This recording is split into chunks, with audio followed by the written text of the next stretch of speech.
So when you were little, what was your dream about the works that Chris Moon's going to do in the future?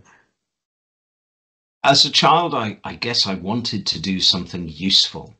I grew up in the countryside. I love nature. I love being with animals. I love being in the countryside. So that was very much part of my upbringing. And I, from a very young age, was growing things in the garden, growing vegetables. I always wanted to do something useful, something where I would help people.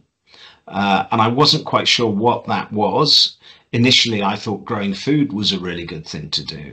And then I decided that actually being an army officer, holding people to account in times of war, that was a very important thing to do. So those were always things that I thought about from a young age. And I always wanted to know the reason why. Even from a very young age, my journey through life was the pursuit of wisdom, to gain wisdom, to understand more about our world, people, how we behave, and how we can do better, how we can do more. Why is that question of understanding what wisdom is and how do you gain wisdom? How do we gain wisdom in life? Why is that matter? That question bothering you when you were young? While you can have so many other things for you to think on and do, Chris? That to me was always really important. I guess perhaps from a very young age, I wanted to understand more about our world. I wanted to understand why people did what they did. Wanted to understand and make sense of people's reasons and the world itself, and why some people could be in one situation and react totally different to somebody else in the same situation. And I've realized it's choice. So from a very young age, I had a real desire to pursue wisdom, which I still have to this day.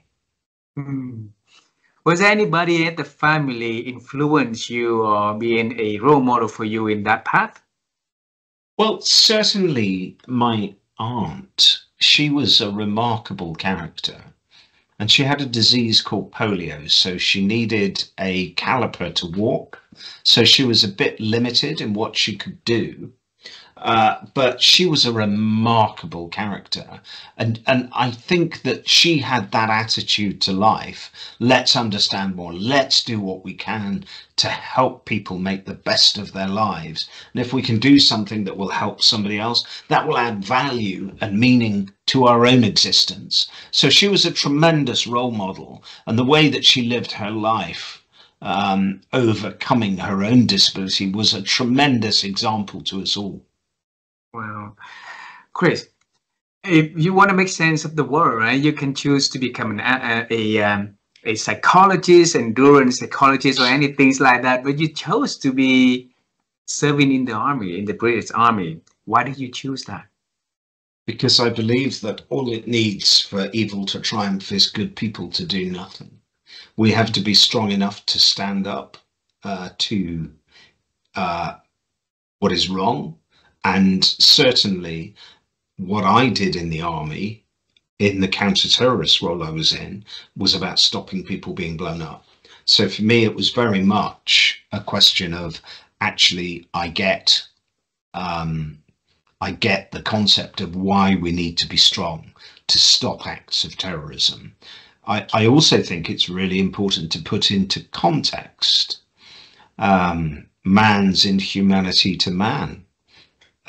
And I despair when I look at the world around us, and it feels certainly at the moment as if the world is going backwards in terms of our humanity. Einstein said something which I find fascinating. He said, look, our technology has advanced faster than our humanity. And what we should be doing in the 21st century is finding ways to make our humanity catch up. And perhaps one day I would hope that humankind will come to realize our greatest enemy is not another nationality, creed, race, religion, or ideology. It is simply the violence itself, because violence breeds violence.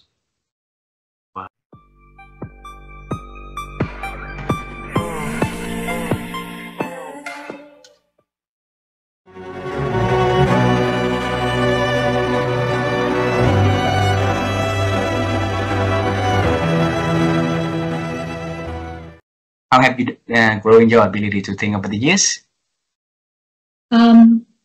Well, I think in order to think, you need to have quiet. So give yourself permission to take a step back. Don't make any decisions.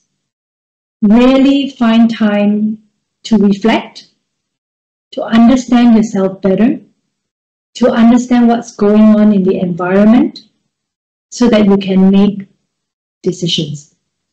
If you're busy all the time, from morning to night, and you don't have time to think, then you cannot think. There is no way that you can think if there's no quiet. Wow. And it's very hard. It's very hard. Reflection is very difficult. The first time when you're trying to think about what I want to be, what do I want to do, I think a lot of people struggle, because I remember I struggled. I was like, I don't know what I want to do. I have no idea. But when you get more mature through life experiences, you talk to more people, you start to understand what you're capable of, you grow more confident. I think you need to spend a lot more time thinking and reflecting, so that you can make better and better decisions for yourself, for your family, for the company, as you are climbing the corporate ladder and leadership journey. Beautiful. Thank you very much for that. And parents too, no? Parents, as parents, very important.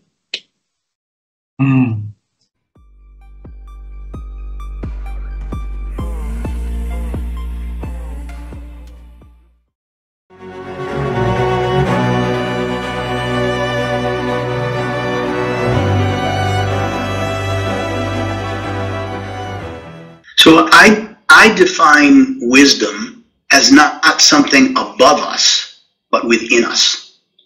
So many people think they don't have a skill set to be wise. They're not super well educated. They're not great in math or philosophy or science or physics. Wisdom comes from here, within. And it is understanding who we are, understanding our place in the universe, and understanding, this is irrespective of your religion, whatever your faith may be, but I am convinced that we are all connected. We are connected.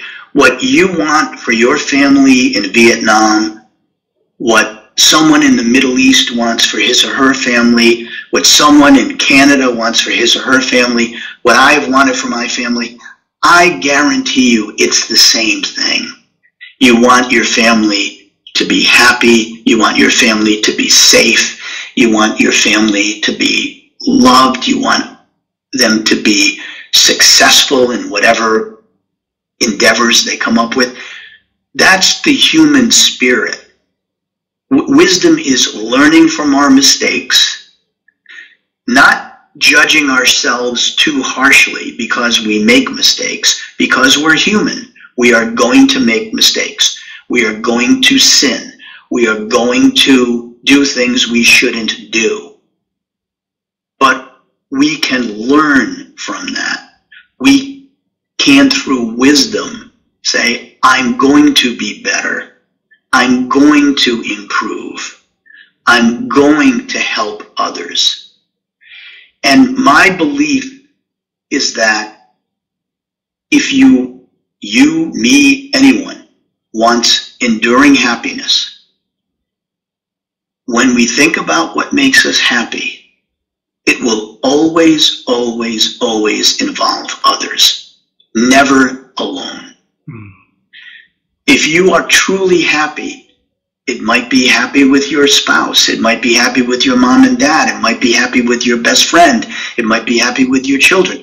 but it's sharing lives. It's sharing something.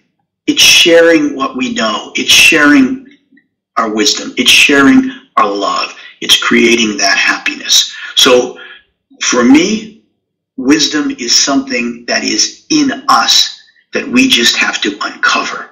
We have to unbury it sometime.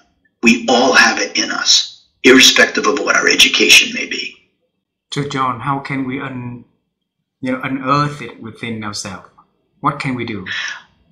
I think what we do is that we remain open. We don't have closed minds. We aren't judgmental. We are accepting. We are thoughtful. We are kind. I know a lot of this sounds very idealistic, but it's something that I 100% believe in. I believe that if we give ourselves the chance to be the people we're supposed to be, that we don't worry about everything. We don't stress about everything. We don't judge everything, including other people. And we treat ourselves and others with respect. Then I do believe the goodness within, the strength within, the wisdom that is within, it will come forth. It will come out of its burial place.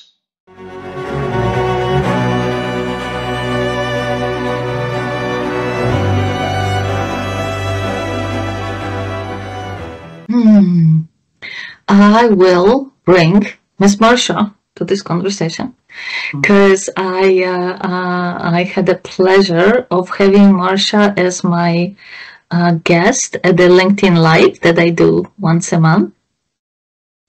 And just about the end of the conversation, I said, Marsha, so what's your message? Just exactly the question you asked me. And Marsha, being such an experienced and absolutely fantastic coach, she got quiet for a second and then she said, be patient. Be patient. She said, be patient with yourself. You're not gonna become an MCC coach overnight. Be patient. Be patient with your clients. They will not get the absolute every possible benefit of coaching in their first session. Be patient. Be patient. Look into what is available as new areas of growth and learning for you and your client at the same time. Learn it, then share it. Be patient. So I was like, oh, okay. And the other message that I would share is with the clients. And it is, even if you don't know much about coaching, try it. Try it. It will change your life. So do your due diligence. Know what to look for. Not what not to look for. Coaching is not a silver bullet and a solution for everything. But when you think that's exactly what you should be doing, do it. Do it. It's not a big investment. And you may just have a transformation for your life.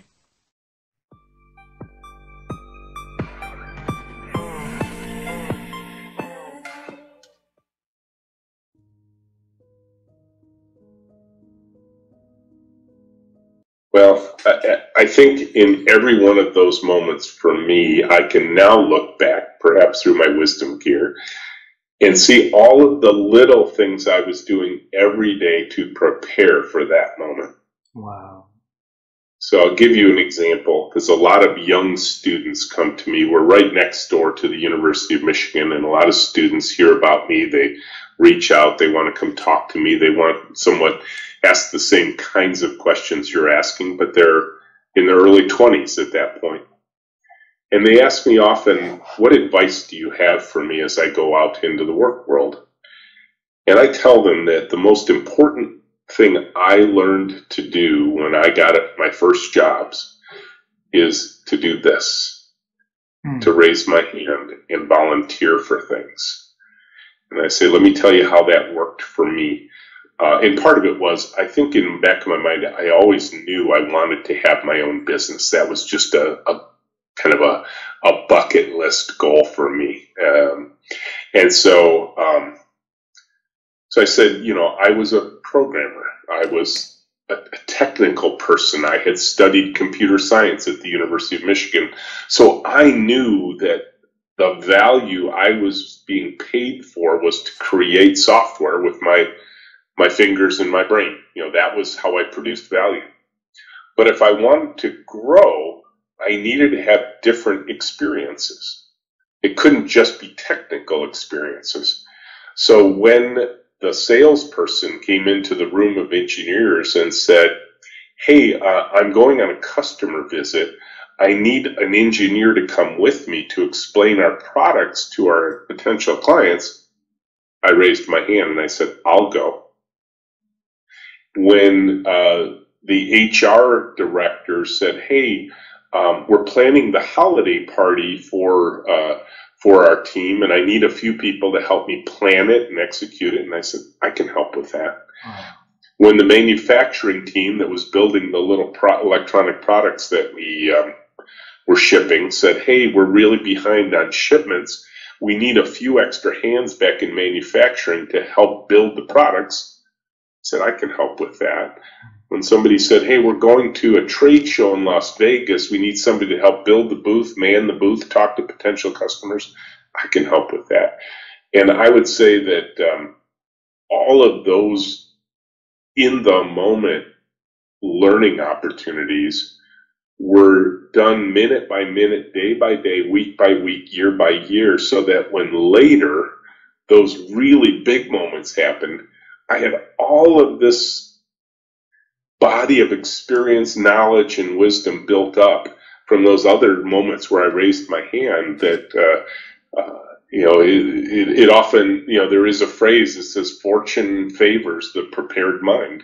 And, you know, and I think, you know, my instinct was I wanted to have those other kinds of experiences. I wasn't, because I think that a lot of times people are like, no, you just wait. And you wait till the opportunity comes and it will be handed to you. And I've just never seen that happen. It's always based on the minute day-by-day things you do to prepare yourself for those big moments. Wow. And again, I think reading books is another big part of that too.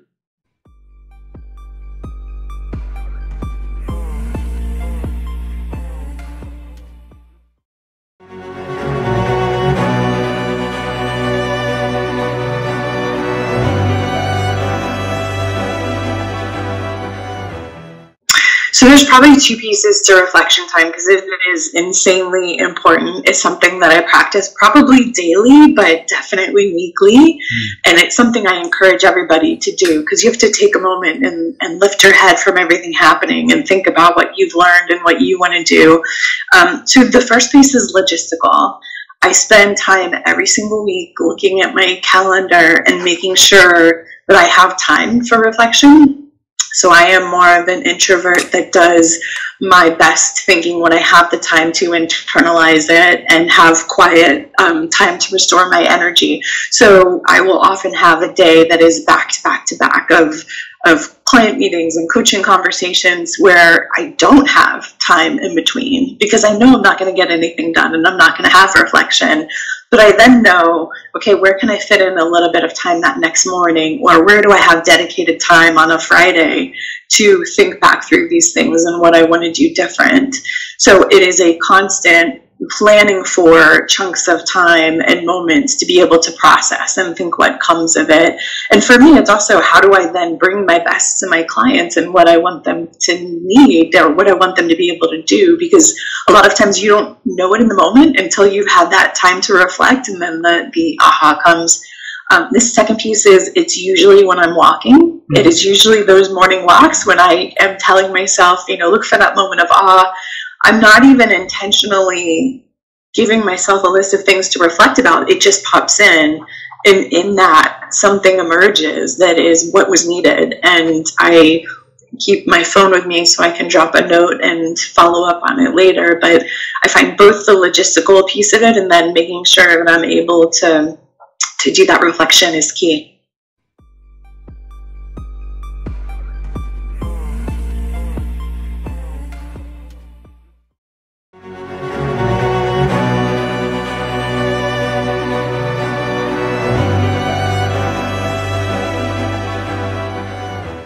I think sometimes people talk about wisdom in the same context as intellect or logic, and I think they're very close because they're both sort of cognitive processes, right? I mean, intellect is about acquiring knowledge, right, and learning things, and we've both been around people that have a lot of intellectual firepower, like really, really smart. And at the same time, I think there's a distinction with wisdom. Wisdom is a longer game. And I think that wisdom is also about the application of knowledge and of experiences and of situations. So, yeah, and that's what I would say on that. And somebody said to me, it's funny that somebody said to me the other day that wisdom is avoiding thoughts that make you or the people around you small.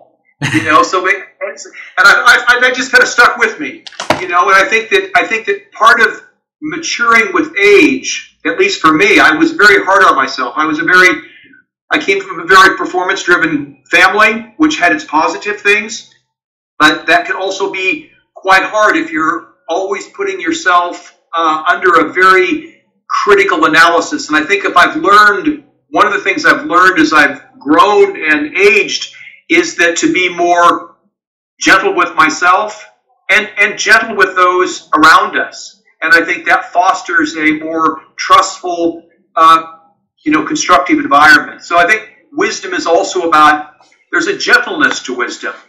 Wisdom is not something that we force onto people. You can't force wisdom onto people. Wisdom is for me a little bit like ownership. And that's one of my big themes in my work is helping leadership teams and organizations take more ownership to what they do. But you can't force ownership on people. People have to say, I feel safe here. I feel valued here. It makes sense. I'm going to do more than's expected of me. I'm going to carry through with that customer request even though it's 7 o'clock on Friday night. So you choose to do that. And I think wisdom, I think about the people that I think have wisdom. My father-in-law, for example, my wife's father, he's 85 years old. He's a cardiologist, retired now, of course, but he's a very wise man. And he'll just share situations with me, not only about medical situations, but financial situations and life situations. I know his life hasn't always been easy, but he's a doctor.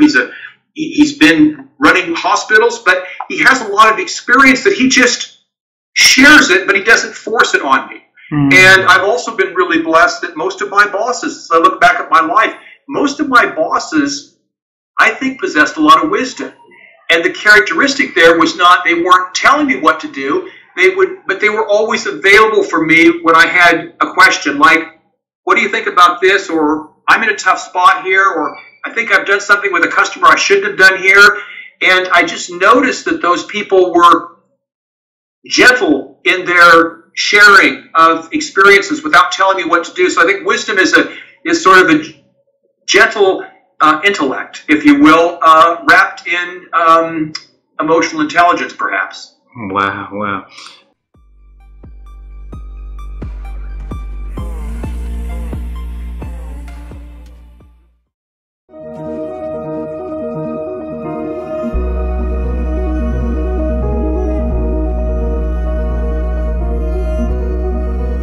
Over the years, Katie, how have you been growing your ability to think?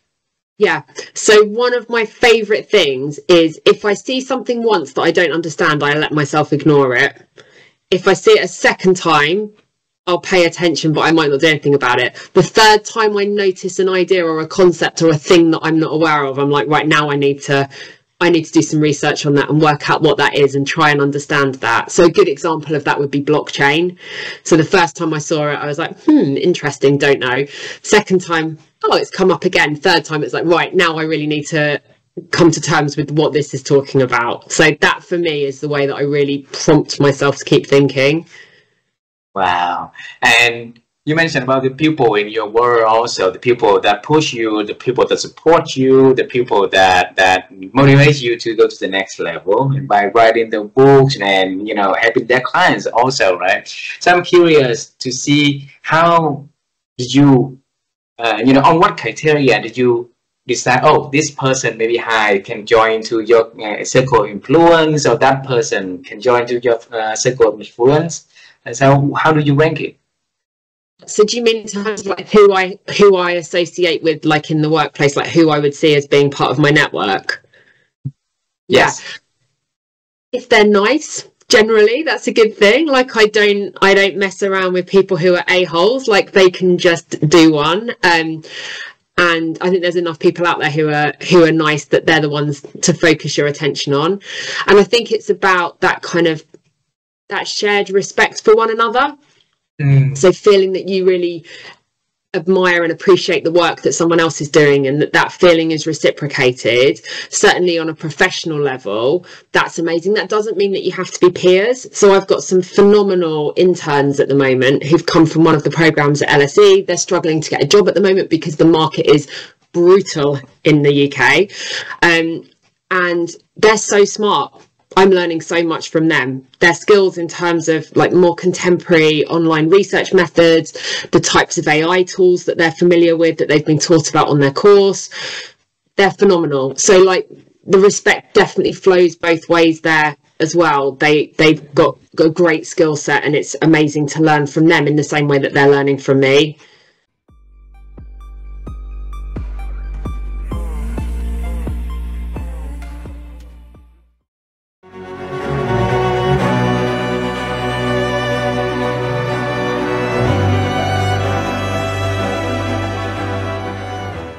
I knew that I was in this for the long haul.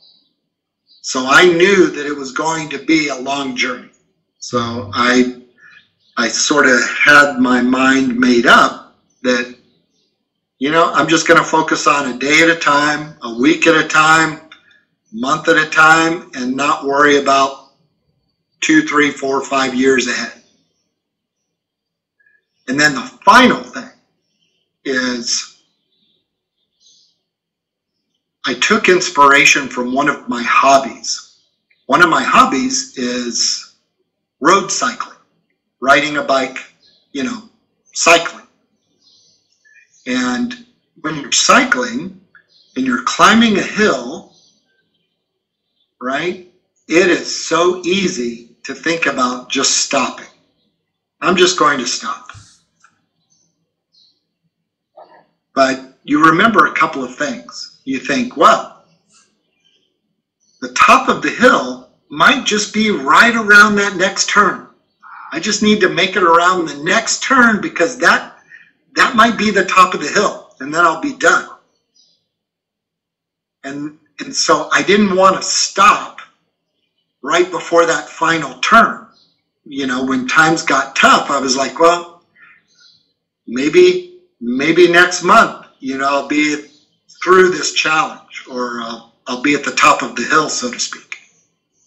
The other thing in cycling is, us cyclists, we have a saying, what goes up must come down.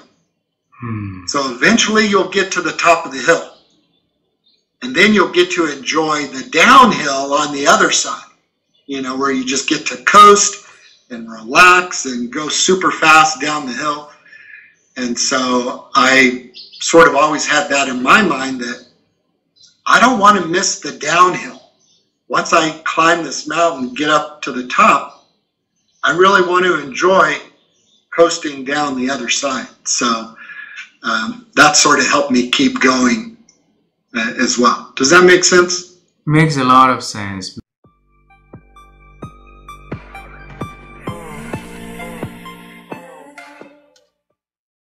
I was born in 1927. It's September 29th, so it's kind of end of the year. My name is Dr. Edie Tiva Eager.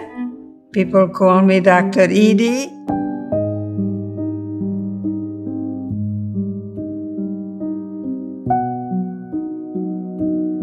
She is a Holocaust survivor. She is a best-selling author. She is a psychologist. She is a mother. And she is a great-great-grandmother of 7 boys, as she will tell you. She is best known for what she has accomplished in her life, which is authoring 3 fantastic books, 2 of which are New York Times bestsellers, The Choice and The Gift.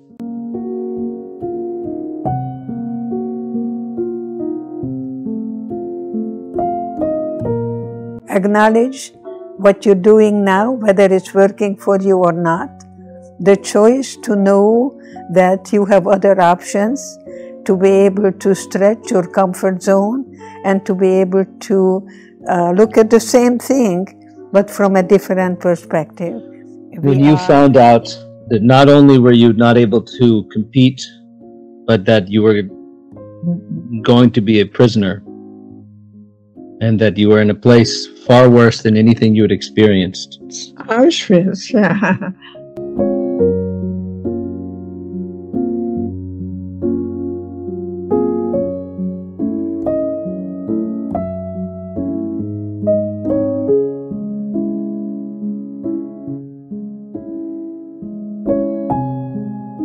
After you had lost everything that you thought you had, you were in Auschwitz, you're with your sister, but everything else is gone.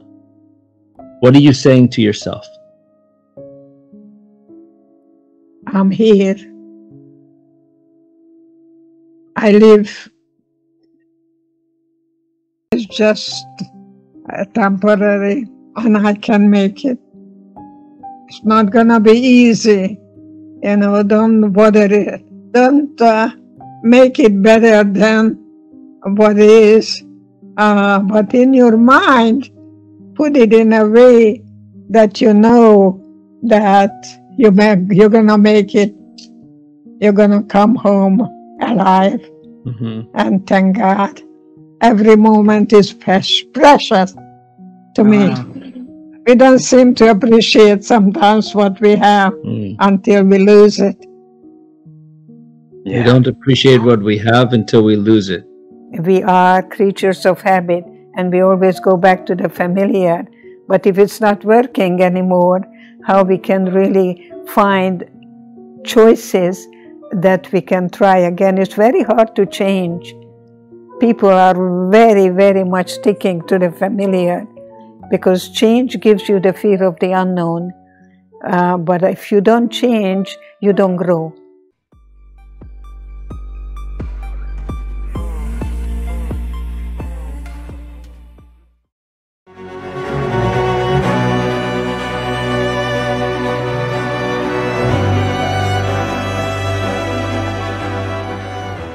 How do you define wisdom in your life?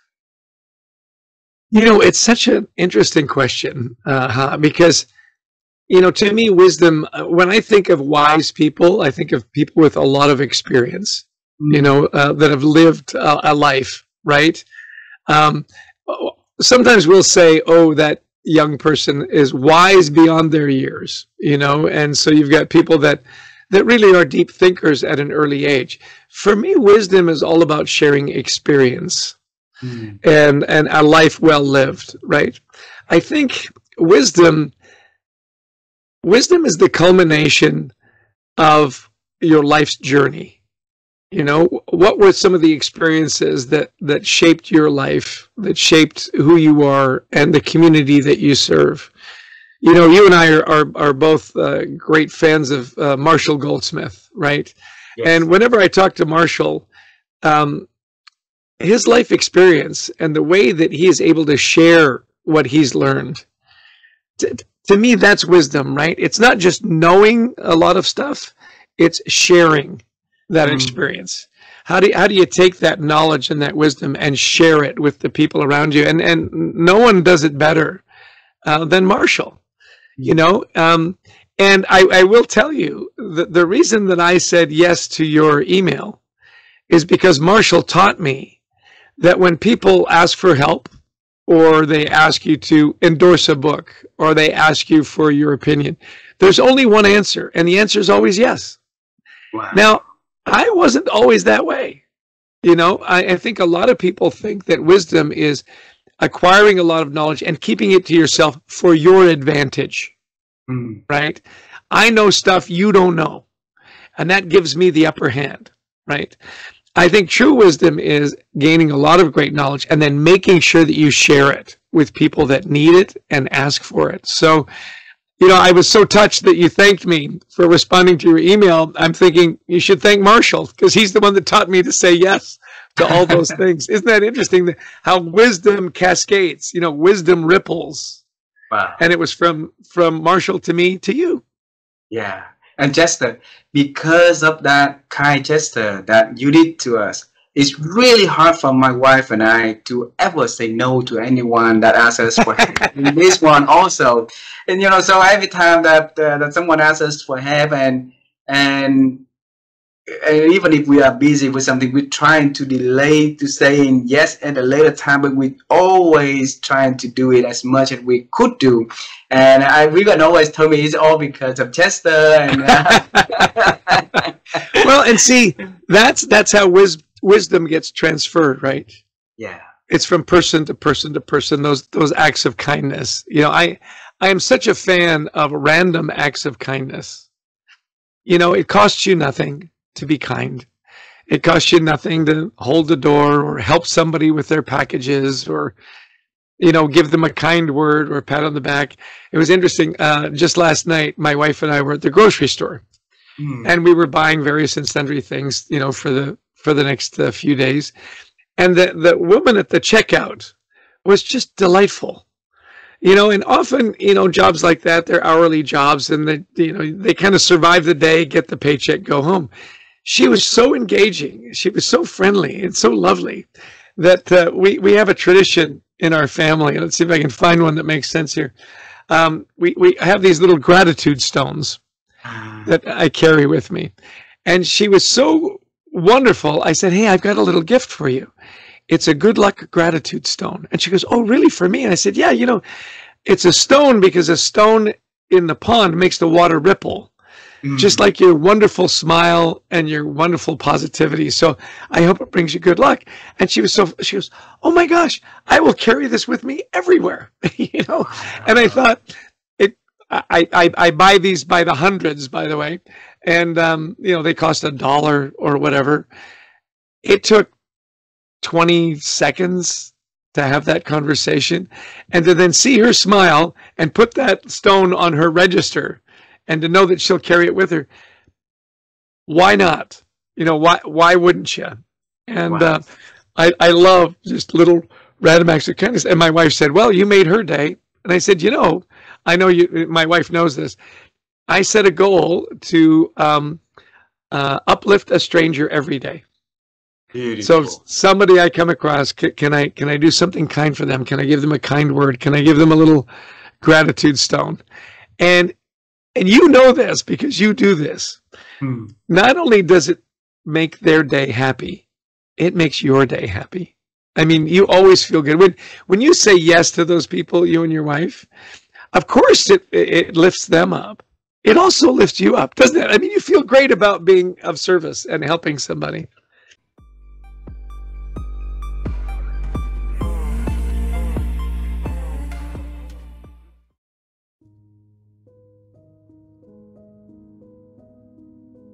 How would you advise them to expand that ability to reflect and absorb information? That's a great question. So I work with a lot of leaders who always say, I have no time. And they actually have no time because they have packed their schedules back to back to back to back to back meetings all day long, all day long, all day long. And of course, they have no time to reflect. All they're doing is doing, right? They're just acting, they're reacting to what comes at them. If you continue doing that, your wisdom is not going to grow. it's you're just going to keep reacting in the same way each and every time. And at some point, you'll just kind of hit your max of what to do or how to do it. Now, most leaders and most of us want to be more thoughtful and more intentional and more strategic, right? We want to make better decisions in our lives. And so what you need to do is carve out the time to reflect. And it could be by yourself. And if it's by yourself, you put it in your calendar. This is my reflection time. I want to be working on X, Y, and Z. And you write, or you think, or practice meditation, whatever it is that helps you slow down and reflect on what's happening. You could even build in practices like my husband and I have a practice of walking around the block for about 30 minutes at the end of every day.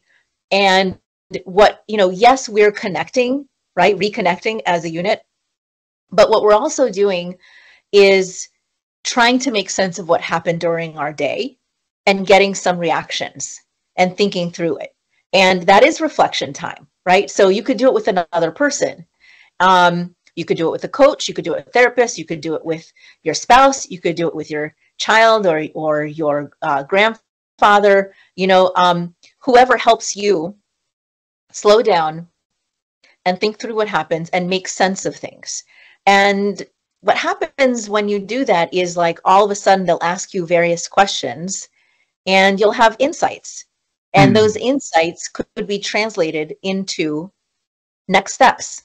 Oh, wow, I just realized that as a result of this conversation that it makes no sense for me to work out in the morning because I'm depleted and then I start the day already exhausted and my brain's not there. Maybe I should switch. Maybe I should work out at, the end of the day, and I'm going to try that. Now, what happens with most people is, so the first challenge is actually spending time reflecting, right? Mm-hmm. I also know a lot of people that love to spend time reflecting and thinking and thinking and thinking, and they dream up things and they get all of these ideas, but then they don't do anything with that information. Yeah. They just, there's actually some research that says, like, for some people, they feel like they actually accomplish something and feel satisfied by just thinking through the issue, and then they could like let it sit there. But if you keep coming back to the same thoughts, the same ideas about needing to change your habits or stop doing something that is harmful or problematic, and then you don't do it, then wisdom's not growing there. Yeah. You actually have to apply what you learned and try it out to gain more experience from that application. Because wisdom is about experience. It's not just about learning or insight. It's about application and, experience from applying, so you could get better and better and better at it over time. Yeah. So there's a second piece. Yeah.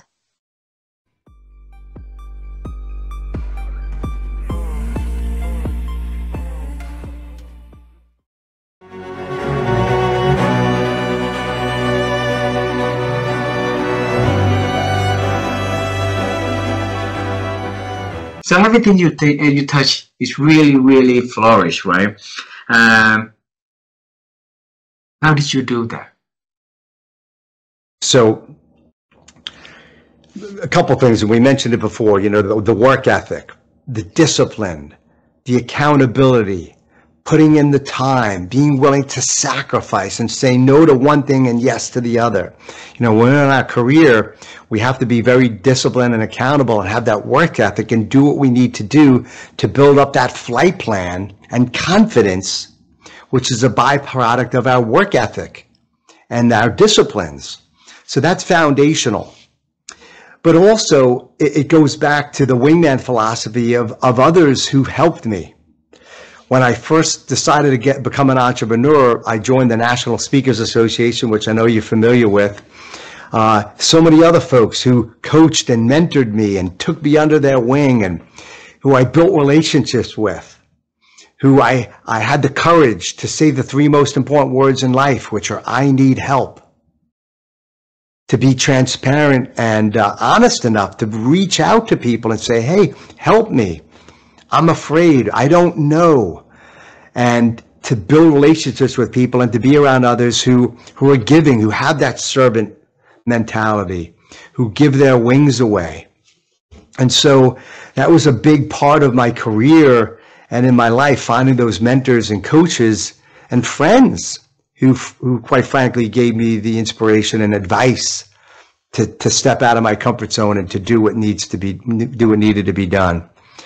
I have a saying, make your friends your mentors and your mentors your friends. Mm. And so we need to think about our friends and make sure that they inspire us and coach us, and who may make us feel uncomfortable, who may call us out if they see us not doing our best or sacrificing our honor and our integrity, who tell us what we need to hear, not what we want to hear.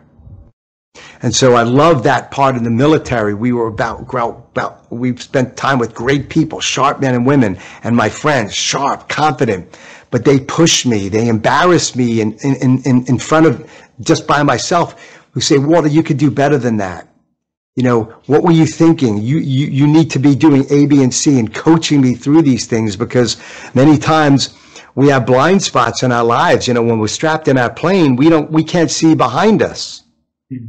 Right? Have you heard the expression check six? Have you ever heard that expression? No. Check six. And so check six means, hey, when you're strapped into your plane, barely able to move in your little cockpit, you can only see out front and to the side, right? You can't see behind you. You don't know if you're leaking fuel or on fire. Oh, one of my missiles dropped. You can't see if you're leaking fuel or on fire. You don't know if an enemy aircraft's coming up at you, right? However, if you have somebody on your wing at your right 3 o'clock or left 9 o'clock, if you can picture the clock, it's easier for them to look over their shoulder to see what you can't see. And then to call out the threat. So if I'm flying with you, and a missile's coming at you, I'll say, hey, missile. At your 6 o'clock, brake right, or brake left. Like, I'll tell you to take action. I'll tell you to maneuver. Hmm. And so you won't second guess me. You won't, ask if you should brake left if I told you to brake right. We have a relationship. We have trust. This bond that's built on the ground through our relationships, through our integrity and our connection, so that when we're airborne and the missiles are coming, you can trust me and I can trust you. So part of success in my life, and I think part of the success in all of our lives, is to have folks who have our back, who have our blind spot, who see what we can't see. Mm-hmm. And to give us feedback and to tell us what we need to hear and not what we want to hear, to get our ego out of the way. So always being coachable, always being approachable from your teammates and seeking out others. That's a big reason why I've been a success. National Speakers Association is because of it. People like you, who I know we're just building a relationship, but I guarantee somebody like you could give feedback on my life, on my health and fitness, on my relationships, on my business.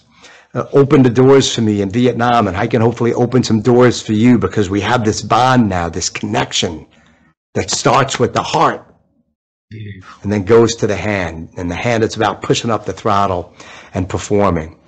And so those relationships count. And when we have the courage to seek others for help, and we also realize that it's part of our responsibility and passion and our servant mindset to give others our wings. Beautiful. And to lift others who may be in the dungeon of doubt, and to be there for them. I think that's an important part of being that wingman or wingmam, that trusted partner.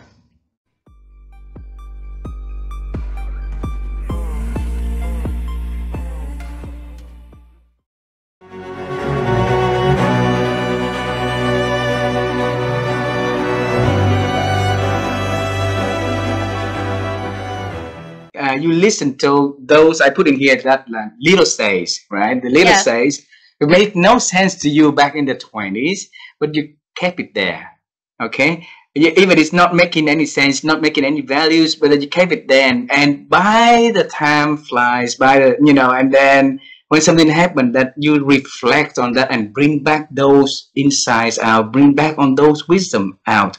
Where did you learn that practice? I just think it's a natural practice. I think a lot of people do it. I think smart people who listen and respect someone that they're talking to, they may not understand it, but if you open yourself up to respecting the fact that this person does know something that you don't know, and you therefore are going to mentally file it away. If you don't respect the person and you keep thinking that you're the smartest person around and that there's no reason any of this stuff, you know, it doesn't affect you, this person doesn't know what they're talking about, you're not going to be the type of person that keeps that mental file, right? I mean, you just aren't. But if we teach children respect and we teach them that there is something there, they may not fully comprehend it, but I think they respect it enough to file it away. So listen with respect, listen and respect. That is the first time I hear also. So listen with empathy. I heard listen with, you know, like with the intention to listen and understanding this. I heard listen and respect. Teach us more, you know, that principle years ago that Lisa Gable being able to build that capacity to not only listen but respect in a respectful way for others to, you know, to share insights and wisdom onto her life. It's a fundamental part of life, right? I was raised to respect people. And I do think it is something that's missing right now from a lot of conversation, is that people aren't being taught to respect people. In fact, they're being taught not to. And that's an unfortunate thing, because you may not appreciate everything you're being told. You may not feel as if it has relevancy to what you're going through, or perhaps that person doesn't understand quite what you're going through, but you at least have respect for them as an individual that should be listened to. You just may not understand it. And that is a big difference. And I think that is a fundamental flaw in society if we don't teach people that. So it means that the nurturing part is something that we need to improve upon. Am I correct? Nurturing and getting people to understand, getting young people to understand that they should respect someone. They may not even like that person, but you should respect them. You know, when you think about like a teacher you didn't like, but I still learned a lot from teachers I didn't care for that much, right? There's a bit of, they know something I don't know, and I see that even with younger people, right? When I feel like I'm mentored downstream too. Like I have younger people who are part of my life, and I listen to them because I respect them, because I think that they're a smart person.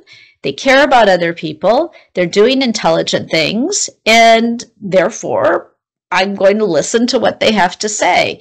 That characteristic of giving another person a floor, recognizing that the value that they are demonstrating, hopefully you retain that information and keep it with you because you value wisdom. Remember, we started the conversation when I said as a little girl, out of all the people in the Bible, I wanted to be the most like, it was Solomon.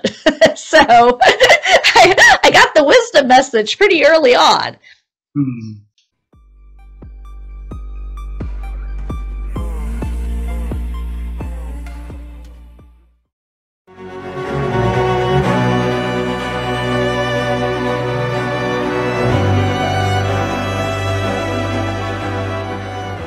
Yeah, well, my dad had even more influence than my mom, so there's a million of them, right? But I think probably the most important one is that every decision you make, no matter how much you think, you can hide from those decisions. Those decisions appear in your mirror every day. And I think for me, you know, integrity is what you do when no one else is around. And I think for my father, it was, you can't hide from your choices. And I think there are a lot of people who try to, you know, who live lives where they don't show the fullness of who they are. So it was helpful when my dad realized there's no hiding, and never do anything you don't want to see in the newspaper or on the evening news. Because though you think you're smart enough to get around it, it still lives in you. Beautiful.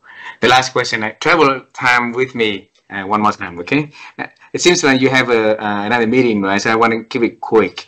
If you travel time with me and meeting the young little kid Joseph, and then you tell him about the future journey that he's going to have, what is the one thing that you're going to tell him? Don't be as scared about the future. The future will be wonderfully beautiful. I would really want, because I think when you're really young, you just don't know how you're going to navigate all of this stuff. And I think I probably had some of those fears early on.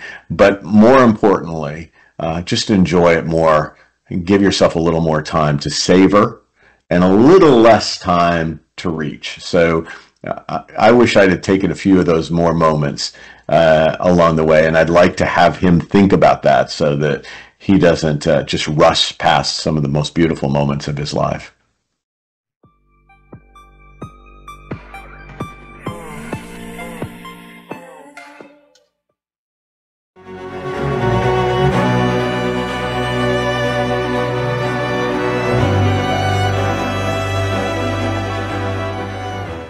Okay, so assuming that we're gonna travel time and travel space also to another universe where you and I, me now, be able to see your your mom's father and your father's mother. So with the four of us together, all right. Yeah. And Michelle gonna share one piece of wisdom that Michelle's been having back to your grandparents. All right. So what is that piece of wisdom you are going to and proudly saying to them? Oh gosh, that's a great one. You know, I'm going to share something that is applicable in life and career, and it is something that I share with my career transition clients, but this is so applicable in life in general, which is, this is not your forever place ever. Like if you're experiencing a challenge or you're experiencing a struggle, that struggle is an event. That struggle doesn't last our whole lives. So whether the struggle is losing a job, maybe having a problem with the house and not sure if you can keep your house, or, maybe the falling apart of a relationship, or any of those kind of things, like this is not your forever place. Like things will turn around and things will evolve and they will grow and they will become better from here. It can feel very stressful in the moment, but it's not going to be how it always will be. So I think that's something that I've learned. I have learned that through life, with different situations and different challenges. And that would be one thing that I would share. I've seen it help so much, and I've seen the truth of it so much too.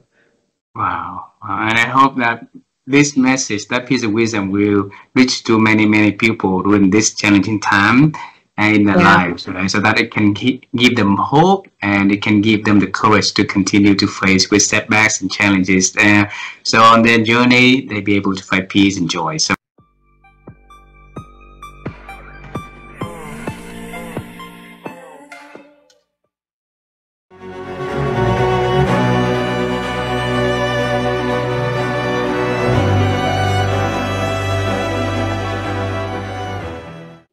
force myself into new experiences where I have to use what I already have gained over my life, but to use it in different ways. And I think that pivoting information, pivoting the way I think on a regular basis helps me improve the agility of my thinking. It helps me build on my thinking, and helps me improve it. So again, I don't need to go to completely different styles of thinking, and I don't have to study different styles of thinking which aren't intuitive to me, or maybe I would reject because I just don't have the personality to accept them. But each time to push a little bit further in my thinking, apply it to something a little bit different, applying it a little bit deeper to something that I think I already know, that's what I believe helps me improve my thinking. Beautiful. Constantly. So force you into the situation. So it's the word forcing. Why forcing? Yeah. I think that you have to be forced, because once again, it's not easy and it's not comfortable. Anything that you want to improve, if you want to exercise your body, your muscle, you don't sit down and relax. You put effort into it. It's not easy, but the payback is great. So it could be painful, but that's rewarding. So I think that if you weren't forced into this situation, at least I know about me, if I'm not forced into the situation that I exercise, and force can be an internally driven force, because it's important for me to be healthy, it's important for me for my children to think that I'm a strong dad, or whatever the reason is, I'm forcing myself to do it, even though it's not enjoyable, I still gain a lot from it. And I think that's exactly the same thing with thinking. It's easier to just go about your day in the way that you've always done it. So you have to force yourself to consider new things, to force yourself into new experiences that will require you to process information differently. And that will help you improve your thinking in the long run. Beautiful.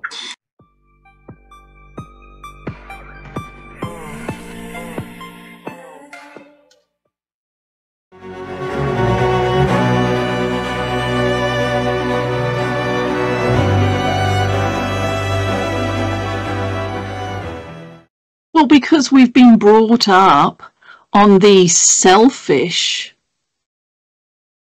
finite resources of economics. And the reality is different. I mean, there were headlines today about what's wrong with the world is too much empathy. I would say that actually it's the reverse. It's not enough empathy. That unless, because we're all on one blue bubble, this comes back to Star Trek now, we're all going to die in the same fiery ball if we're not looking out for each other. And having more widgets and having more stuff, you can't take it with you at the end. So for me, this whole mantra of creating cultures of connection in a world of increasing disconnection, my idea vision would be at a global scale. But of course, that's outside of my influence. It's outside of any of our influence.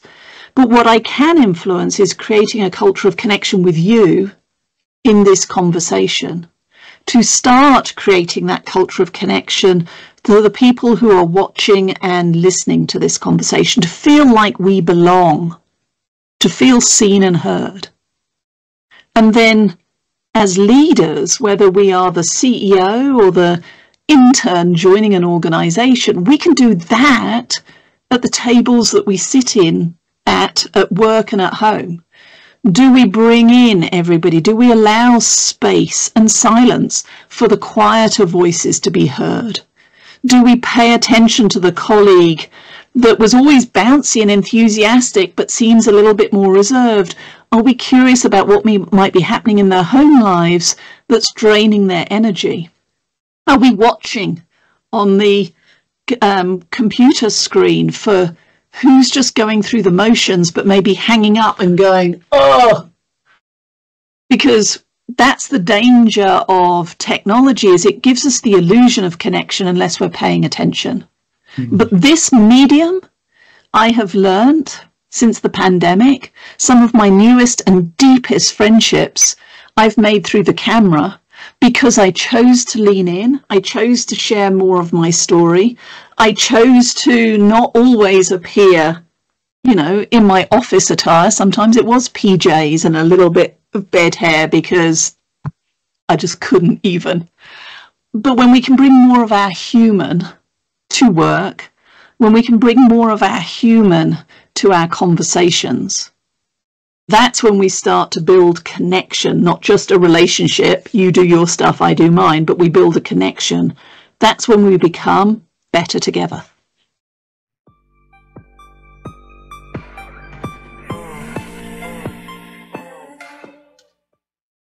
Wisdom to me is knowing that you don't know, right?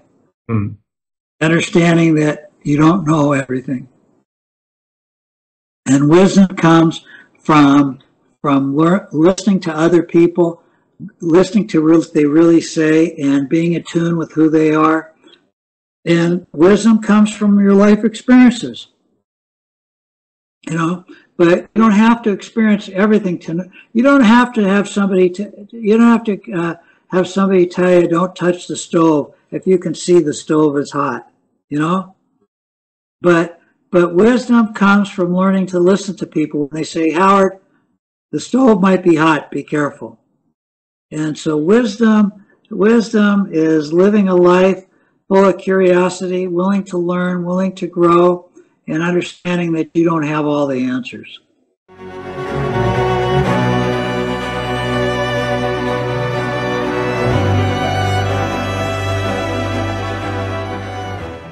So when I was a little girl, very young, up until primary school, so when I was 6, 7, 8 years old, my family would come up to Cape Cod in our country, which is a part of Massachusetts that sticks out into the water. There's lots of beaches, water, the ocean. My grandparents, my mother's side grandparents, lived here on Cape Cod, sort of where I live now.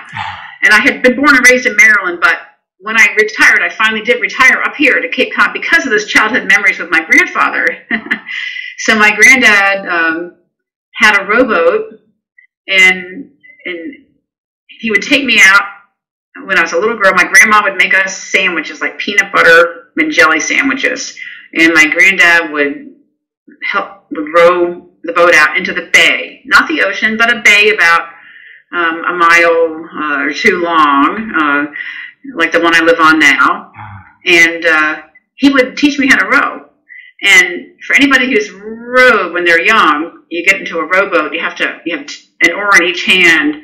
And when you're really little, first of all, the oars are heavy. Second of all, one oar always hits the water before the other, and then your boat goes the wrong way, and you just like wonder, am I ever going to get this little rowboat to go in a straight line? Because there's so many things that I'm just, I can't do this. And so my granddad would show me how to balance the oars and how to get my timing down and be patient.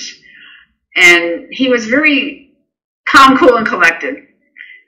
So he was a wise man. My granddad was a really wise man, which is interesting to say because he didn't have global travel experience or anything, but he was older. And I really think there's something to do with wisdom that you just don't have as a young person. There is wisdom.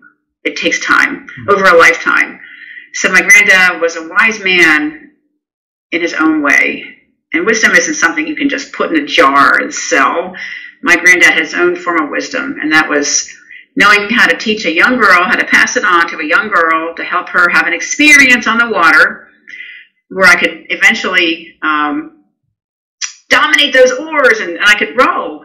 And then once we rowed out into the middle of the bay, we could eat our sandwich. I could dive down and swim and find clams and have a great time. And it was all because I learned how to row out into the water and to do something hard and get there and then have the experience, the fun of being there. But yeah, my granddad taught me that. He taught me the perseverance, that there's a reward once you learn something. He taught me to love the water because otherwise I wouldn't have had a connection with the water and wouldn't have thought about the Naval Academy, the Coast Guard Academy. And that little experience as a girl that my grandfather gave me set the course for my entire life. So what I would say is, for anybody out there who's watching right now, there's somebody in your life who's younger than you, who's more inexperienced than you, who's less capable than you, that you can guide and mentor and pass on your wisdom. You might not have a whole lot of wisdom, but you have got more than they do in different ways. So I would challenge people to find a way to pass on something to somebody else who needs it, either at work or at home, a young little girl like me or an older person that needs some encouragement. So there's all kinds of ways you can pass your wisdom along, and you never know what kind of an impact it's going to make. And my granddad taking me out on the ocean, on the water when I was young, set the course for my entire rest of my life. And he would never know that he had made that impact on me because he ended up dying before I graduated from the Coast Guard Academy. So he never knew the impact he made.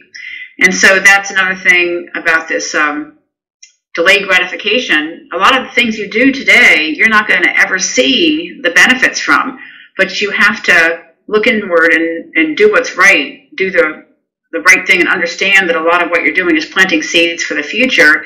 And that's what it's all about, is giving back the wisdom. And it doesn't mean you have to reap benefits from it. You need to learn to be selfless, and that's where that self-reflection comes in, like time in the pool, the time I've spent on sailboats, reflecting back on who I am.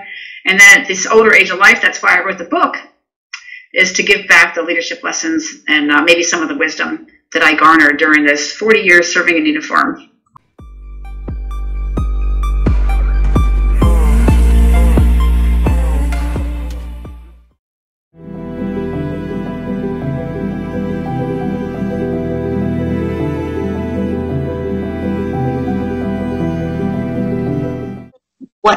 What make us lose all that, blank page when we were first born? Yeah. Well, we're not exactly a blank page. We have our genetics, and there's actually a large correlation between your parents' IQ and your IQ. So some of that is genetically determined. Also, it's determined by what educational opportunities you're given in life. Whether you read a lot or not at all, you go to school or don't go to school, go to a good school or not so good school. All of that matters. And IQ actually seems to be pretty much set in childhood and doesn't change that much through your life. Emotional intelligence, on the other hand, is learned and learnable at any point. I just put an emotional intelligence program online so people can enroll in it themselves and do it at their own pace, because I believe anyone can get better. And do you have show notes? Yes, yeah, we have 3. Yeah, maybe you can put that in show notes for people who might listen, who want to help improve their emotional intelligence and do it in a self-paced way, do it on their own time and so on. Thanks, folks. Yeah. This year marks the 30 years anniversary of your book. And it took you about 10 years, 1 decade to do that research. And we wanna find where is that resilience coming from you, because a lot of people will drop the ball, drop the research when it's hard and it takes so long. For you, it takes like years before you got that book and research completed. Where did that source of strength coming from?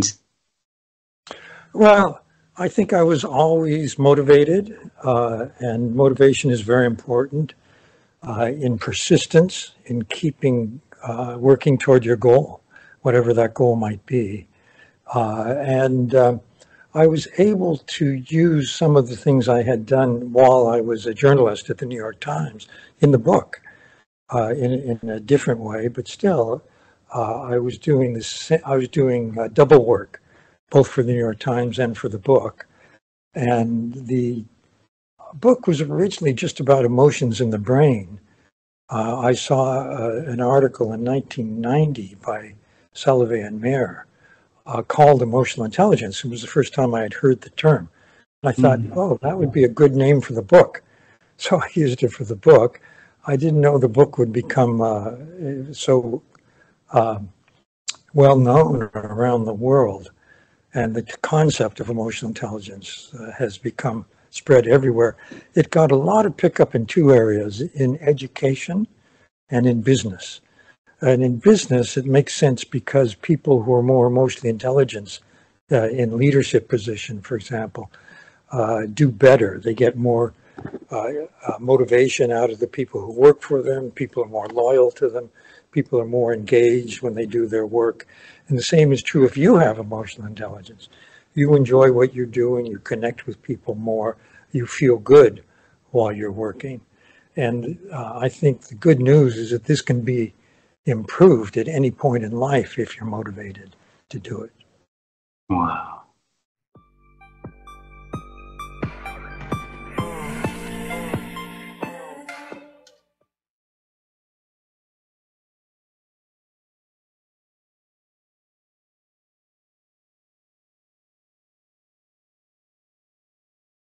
What an interesting question.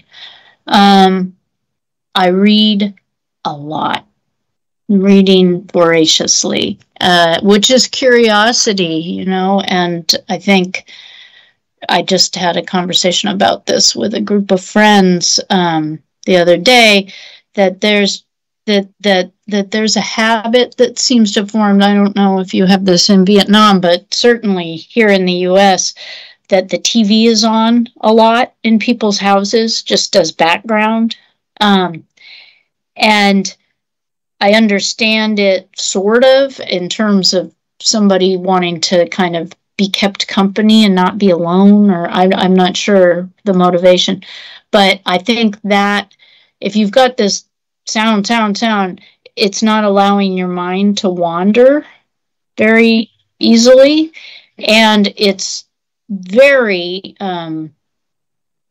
likely that you're not going to pick up a book when you have all this sound around you. And so I generally, you know, I have a TV, but I never have it on unless I'm sitting down to watch something very specific. So I think I mean, no judgment about television watching. There's amazing content now all over the world in terms of things to watch. But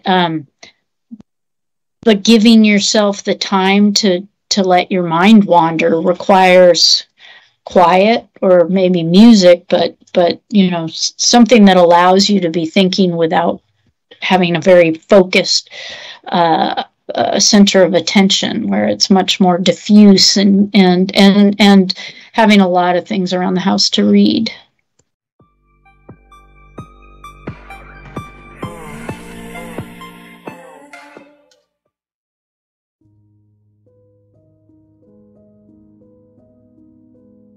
When we talk about journey to best self, we talk about being open-minded.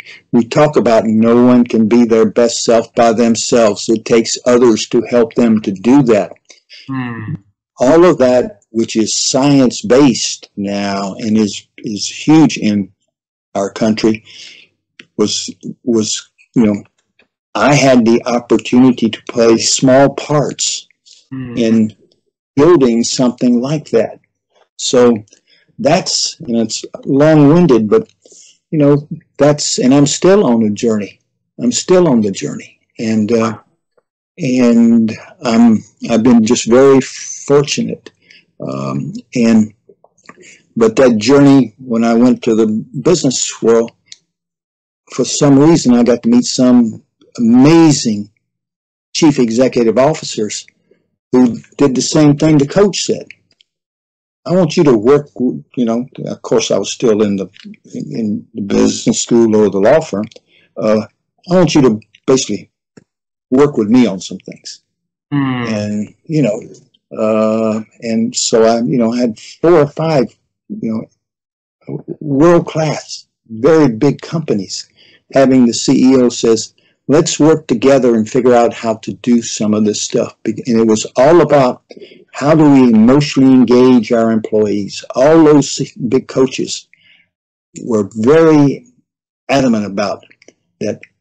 The people who work for me are people who I have to help them become their best self and be a happy person and be a good person and be a, you know, good worker, but a good family person, et cetera, et cetera. So I've had this conglomeration, and it's really, it's mind-boggling. And I'm sure people will be listening to it and saying, this is so weird. Yeah, it is so weird. But it goes to show that if we come to the table in a certain way, there will be lots of opportunities. And we do have control over what we bring to the table.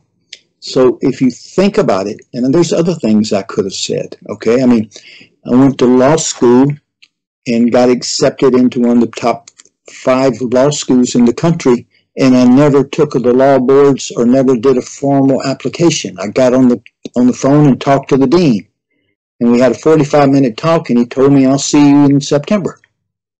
Right? And so it's this ability to bring together, if you will, happiness is one word, wisdom's another word, human excellence is another word. I was just a hard worker, but there was something in me. There was a reason I lived, because as all the doctors said, you're the only baby this small that's lived this way.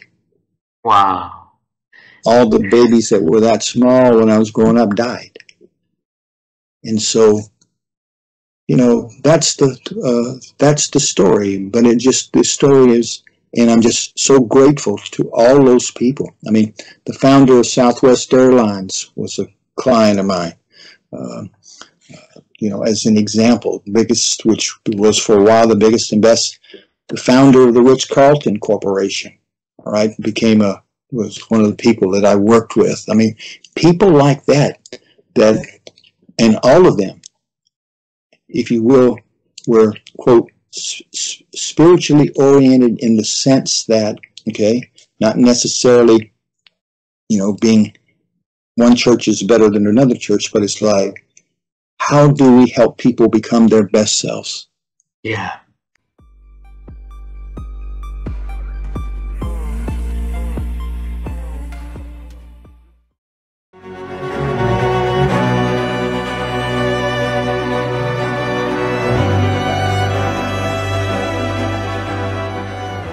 Karen, for you and David, you have people to get wiser. You have leaders to be to lead the team better and be better leaders, right?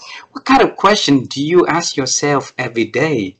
One of the questions we literally ask ourselves, not even just every day, but like 12 times a day, is what is most important right now? And we teach in our leadership programs, we call it the MIT, the most important thing, and we teach people to think in terms of a pyramid. So what is most important at the strategic level? Like, what are the 2 or 3 big things you're working on as an organization? What are the most important initiatives under that? What are the most important activities? And then, very importantly, what are the most important habits that, if you do them consistently, will make the biggest difference? And to understand, grounding yourself in that. So, obviously running a leadership development company, one of the most important things is our client experience. Do people come and have a unique, best-in-class experience learning something that they're going to apply, right? Because that's our mission, that they're going to go be able to do something. So that is the most important thing. Being a thought leader in the world is a most important thing for us. It's important that we don't phone it. We don't use ChatGPT to write blog posts for us, right? We are doing our original research. We're sharing our experiences. We're writing. Like, all of these things are most important things, but they all run down to a habit level. But in any given moment, you have to have a laser focus on what's the most important thing. So yesterday, for example, we had a cyber attack hitting our website. Oh. Now, our website is everything for us, right? We've got 1,500 articles. We have universities that depend on our articles. We have clients that depend on our articles. It's our marketing. It is a big problem when, like, 5 minutes before I get a call, a university calls us and says, we've just blocked your site. Okay, this is not good. But also, I went in and David and I were both about to get on an executive leadership development program virtually with our largest client. Wisdom looks like this is a big problem. Like, we quickly got, made the phone calls. We needed to get some people working on the thing. But then when we showed up in that meeting, just focused on the most important thing, those executives in the room. It wouldn't have done any good to show up frantic and like spewing, oh my God, we're so worried about this thing, blah, blah, blah. That wouldn't serve them. So how do, the wisdom to say, okay, I did what I could do. Now for the next 75 minutes, I got to focus on doing the best I can for these leaders. And then I'll go back to deal with this problem. And I think that is one way. And I'm not sure, that's hard to do when you're, when your brain is like, what am I going to do, right? But, how do you just show up and say, there's nothing I can do right now in this moment except this thing, which is be present for these leaders. Right. Wow.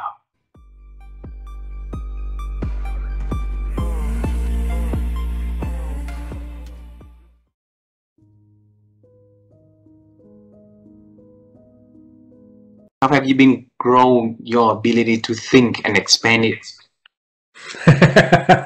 Well, thank you for thinking that I think. We'll just start with that. I think for me, and this is just for me, curiosity has been one of the best, attributes that I've found, that I can develop in my life. Not just taking at face value what's presented to me. How did you come to that conclusion? What's the evidence that actually supports what you're saying here? And in today's politically charged environment where you've got fake news going, I mean, you got all this stuff that whatever people are, trumpeting out there. Where's the validation? Critical thinking. I think critical thinking, it's not taught in schools anymore. It used to be taught, in my experience. I mean, certainly when I was going to school, I had to actually show my work, if you will. Yeah. How'd you come up with that answer? Show your work. So there was evidence-based questions that were part of my upbringing. I mean, starting with my parents. How did you come to that conclusion? You're upset about something. Why do you think that's what it is? And that would stop me. I was going, well, because it's not an answer. What's the evidence you're using to support your upset? Oh, I don't have any. I'm just upset. Okay, well then let's back up the truck and start all over again. Yeah. So the idea of critical thinking, just being curious. What's the source? And this goes. I think honestly, it goes hand in hand with emotional intelligence. Self-awareness is the foundation of emotional intelligence, and this idea of awareness. What's the source of my emotional experience today? What's the source of this behavior that I feel compelled to do? What's the source of it? I mean, just that question, what's the source of this? It gives me pause. Viktor Frankl, yes, talked about between stimulus and reaction, there's a space. In that space, if you curate it well, you can make a different choice. In that space, you have to think before you behave, before you act. In that space, think. And then you'll know what to do next. Beautiful, beautiful. And if people can have that space for a little longer, for them to think, you see how beautiful the world would be, right? Would become, yes. Absolutely, yeah. I promised my wife to ask the last question. It's going to be a bizarre question, in case it's not related to this conversation at all. But if you had a chance to travel time and to meet you at the age of 18, all right? And you have a message to talk to your own self at 18 years old. Okay. So what would this 75 years old Blaine talk to the 18 years old Blaine? What message? Take more risks. Take more risks. Yeah, take more risks. Yeah, take action faster. Those two things. Take action faster and take more risks.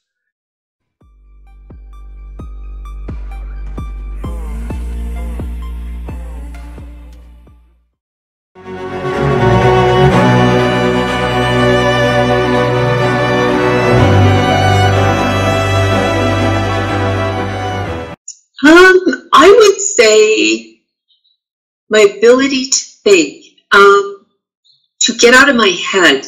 Sometimes it's going for a walk. Sometimes it's journaling. Sometimes it's reading and taking the time to reflect on what I've learned, what I would like to share with someone else. But it really is creating that space. And I can remember there was a LinkedIn Live Whitney Johnson did during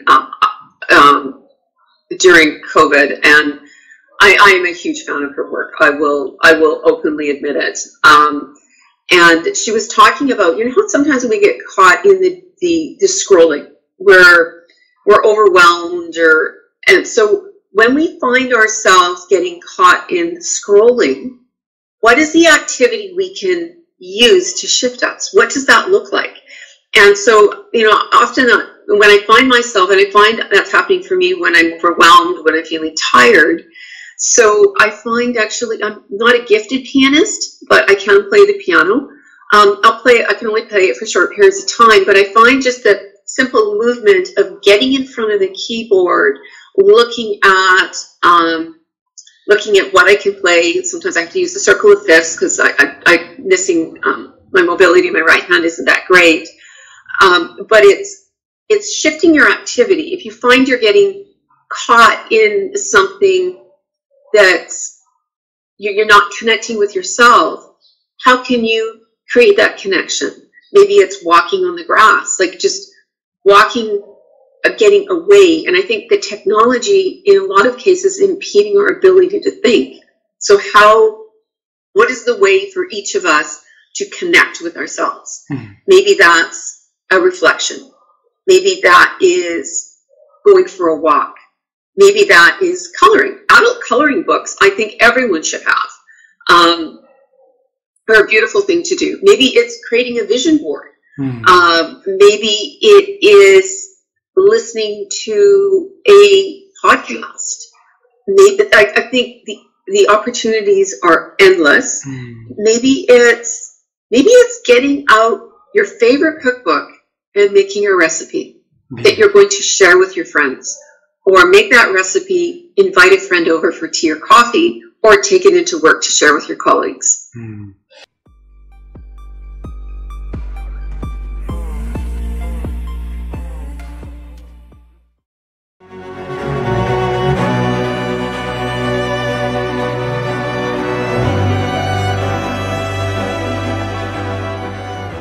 What have you been doing to help you to have that clarity in life?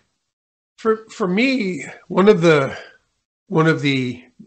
best activities I ever undertook was shortly after reading Stephen Covey's The 7 Habits of Highly Effective People.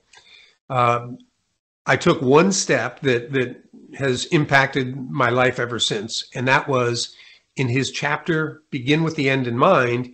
He talked about writing a personal mission statement.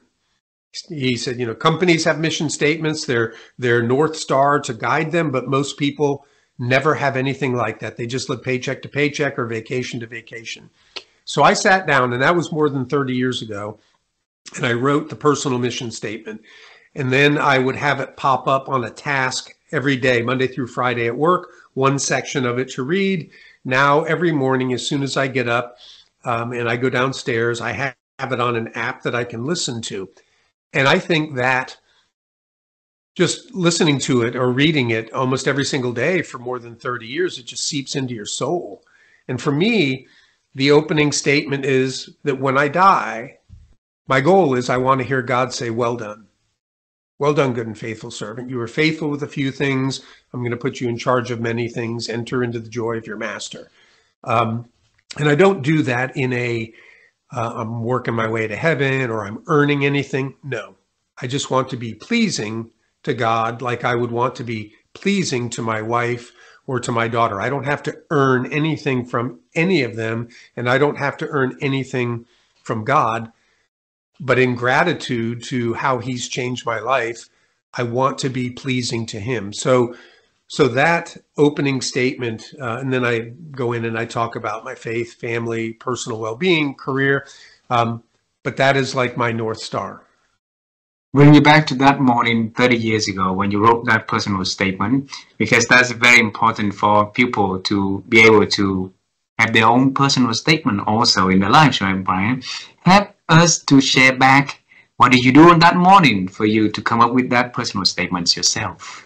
You're testing my memory. 30 years ago, I don't know that I remember the exact things, but I do know this, that my wife and I, we were going through marital issues. Everybody, you know, if you stay together long enough, you're going to have issues that you're dealing with. And we were dealing with some really significant issues. And so reading that book, I was trying to, you know, get some stability, I guess. And as I read that, about the mission statement, it made sense. And I was convicted that, you know, I was one of those people, you know, kind of living day to day, trying to be a good person, trying to do, you know, right things. but didn't have something that I was working toward. And so I thought, you know, if I can come close to being the person that I lay out here, that will not only benefit me, it will benefit my wife and our relationship. And then eventually our daughter came along, and it's had benefit for her as well. So I think that's really what the catalyst was, you know, there were just some hard issues going on, and I felt like this could probably help me in dealing with those.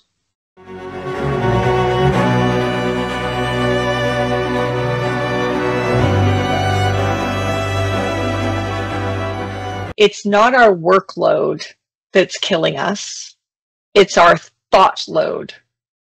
And so I've coined this new term, thought load, and it's an equation. 2 things on the top and 1 on the bottom. So let me tell you what they are. First, the heavy, heavy cognitive load we're under because of how much we're trying to pay attention to and how distracted we are and how many hours of meetings and how many news articles. Our brains are saturated. That's too much flour. That's the one challenge. The second challenge, the emotional baggage we are trying to walk around the workplace with. Our society is emotionally dysregulated. People are anxious. People are angry. People are hostile. We're seeing it everywhere, and it comes into the workplace. People are taking everything personally.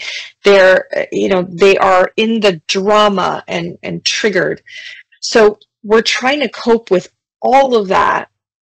But the load part is that we're trying to cope with all of it as our energy reserves get lower and lower. We're not sleeping well. We're not eating well. We're really exhausted. We're burned out. And so the weight and the burden of the cognitive load and the emotional baggage is even heavier.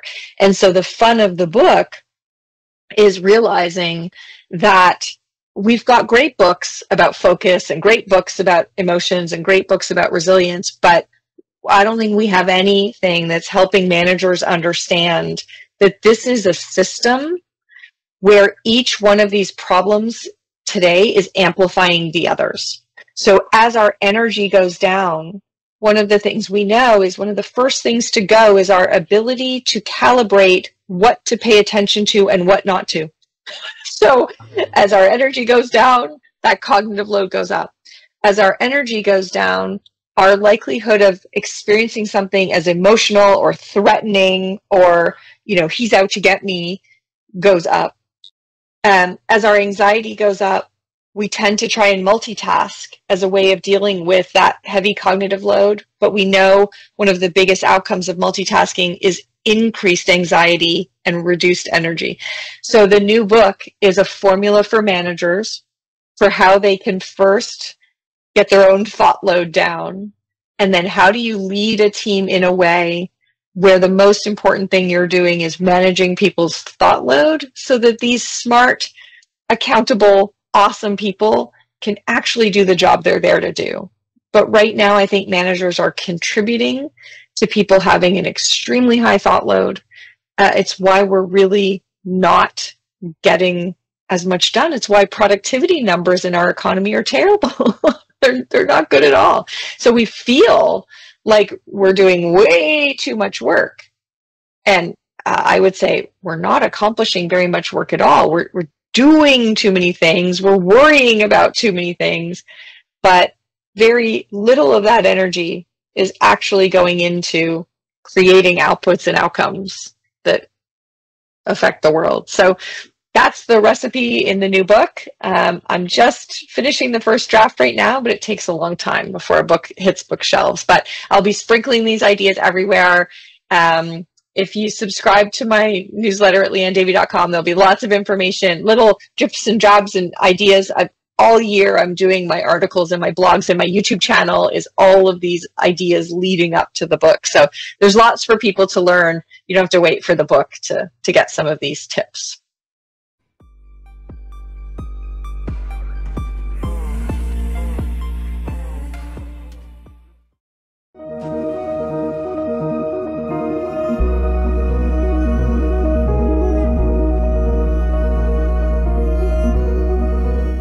Mitchell, in this conversation, you mentioned a golden word that we love to hear many, many times in here is the word "I think." All right. And my wife and I, we form a company called Rewire Thinking Lab because we want to help people to improve their ability to think. And through conversation like this is the best way for us to help people to expand their thinking simply by listening to the experts sharing how they've been expand their ability to think. So Mitchell, how have you been growing your ability to think over the years? You know, I in general am having somewhere between 2,000 to 2,500 meetings every year. Every meeting is an opportunity for me to grow and think. Every meeting is an opportunity for me to learn. And I talked about being likable. Likable is two things. There are two values associated with being likable. One is, I call it spreading cred dust, sharing the ideas, thoughts, and actions of others. The second is showing respect, coming early, coming prepared, coming with your heart. So every one of those meetings that I have looked at their LinkedIn, I've looked at their website. If it's me being on their podcast, I've listened to at least a couple minutes of a previous podcast. And I'm coming in with a pre-understanding of who I think that person is. And what's fascinating, if I do that, then I could sit back and listen. And as I'm sitting back and listening, they may say something that adds value to something I'm already thinking about. Normally, that's the way, whether you call it God-given gift, or if you think about serendipity, there's always an opportunity when you're thinking about something for somebody else to say something that just, oh yeah, I see it. The 1 + 1 = 11, right? I see that because I'm listening for it. I'm thinking about. I'm not thinking about what do I need to say next. I'm thinking about what the person is saying. And many times when something like that's happened and it's been really big, I will say it out loud and I'll say, hey, that was amazing. That's not the way I thought about this topic. Do you mind if I quote you going forward? Do you mind if I spread your cred dust going forward? And as I did earlier in the conversation with Raji Sethi, I've spread his cred dust a couple hundred times. I don't know. I don't think it's 1,000, but at least a couple hundred times, right? And for those who know Raj, when I say that, I go, oh my God, he's amazing. And I go, yes, he is. And then we'll have a conversation about Raji Sethi for a little bit. And so I think the best way to go about showing up that way is showing up with the intent, knowing before you go into a meeting, knowing what you want to get out of the meeting. Mm-hmm. And when somebody asks, what do you want to get out of the meeting? A lot of times my response is, well, just good old-fashioned networking. I want to know a little bit about you. If it makes sense, I'll be happy to tell you a little bit about me. And what I'm looking for is there any synergy in any way? And I actually had somebody today go, yeah, unless I have a specific reason for a meeting, I don't meet with people. And I'm like, that's interesting. Best of luck with everything you do in life. I didn't say this. I can't change your opinion. So I just disconnected from him. Because that's not my job, right? It's my job, the way I see job, and to me, work equals fun, so I play all the time. So my role is if somebody is ready, they'll come. And whether or not I am the teacher, the master, or the student, I want to prepare myself for that scenario as many times. And typically I'm meeting with somewhere between 8 to 12 people every Tuesday, Wednesday, Thursday. I do client work on Mondays and Fridays. And so newer people are Tuesday, Wednesday, and Thursdays. And I always come prepared. I come prepared for the favorite word I like to say. I come prepared for magic.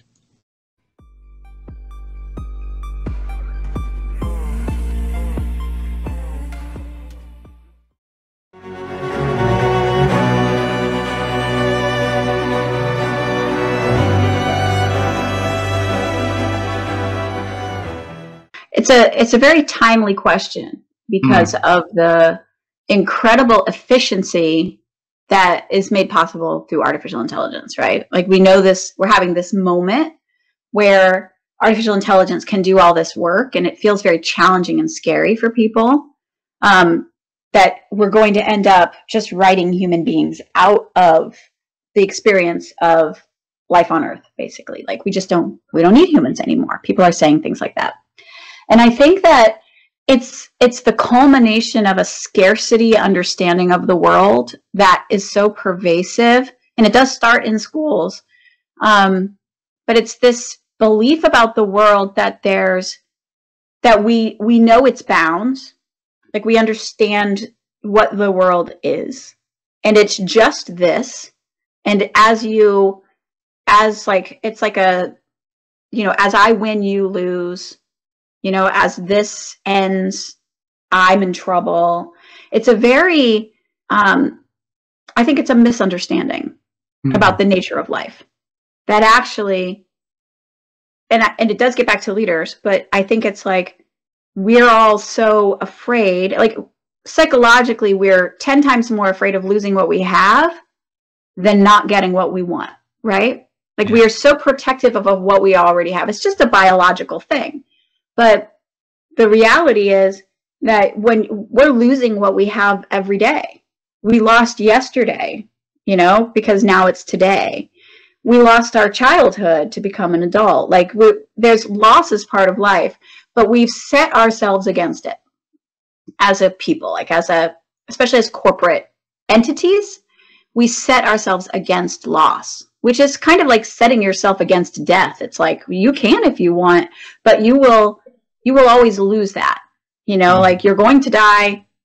We're going to lose what we had to get what we want. Like that's just how it is. And so I think that what has happened to leaders is that they're surrounded by a scarcity understanding of the world.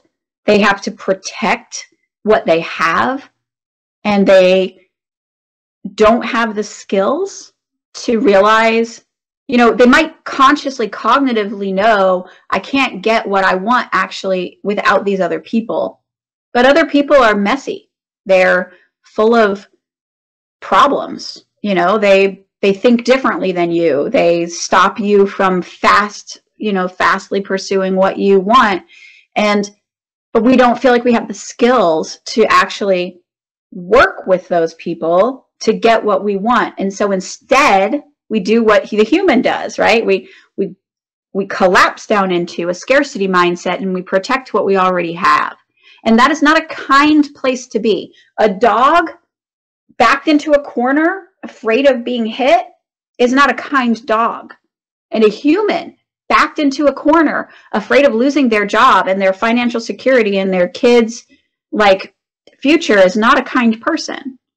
And so I think that kindness comes from relaxing into the belief that whatever happens, I've got the skills to handle it. And if I don't have the skills now, I can develop those skills. And that's actually the reason why the new edition of Great Work, which comes out on June 10th, actually has a new chapter on collaboration. And the reason I added that chapter was for this reason. People they feel like they just don't have it in them to work with others. But the solution to the problem, the abundance, right? The opposite of scarcity, abundance, that comes from working with other people. But it's not something we're comfortable with, because it requires that we relax a little bit and let things unfold. Out of that comes great abundance. Out of that comes great innovation, creativity, all the things that can solve wicked problems and make us feel better as human beings in our bodies. But it requires trust. And that is a skill too. So there's all these skills of collaboration that I think leaders know they need to learn, but it feels dangerous to go in that direction because it is a departure from the protective stance that everybody's in right now as they watch the world ricochet out of control around them, whether that's because of AI or divisiveness or nationalism or war or whatever it is. These are challenging times, but the answer is not in scarcity, it's in abundance, I think.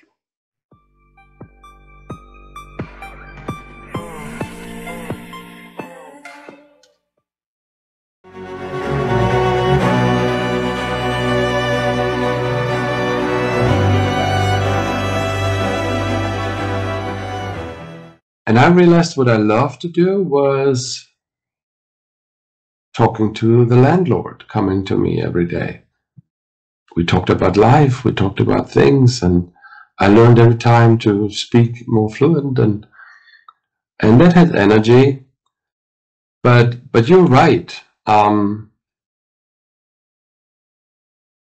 do you create opportunities? Because you cannot force destiny, but you can create opportunity. And literally, I think that's a big part of what you can take out of this situation, of this story. If you're in this type of, when you lose your job, when you move to a new town and you don't know what to do, you can think yourself into a rat hole very quickly. Oh, how about this? How about that? You scribble. I mean, I love to scribble, but most of the time after the book is full, I just throw it away because it's rubbish. But don't think yourself into a situation, but act yourself into a situation by making connections. The number one fountain of opportunities is not your brain, is not what's in your head. That's my takeaway. The number one fountain of opportunities is you engaging with other people.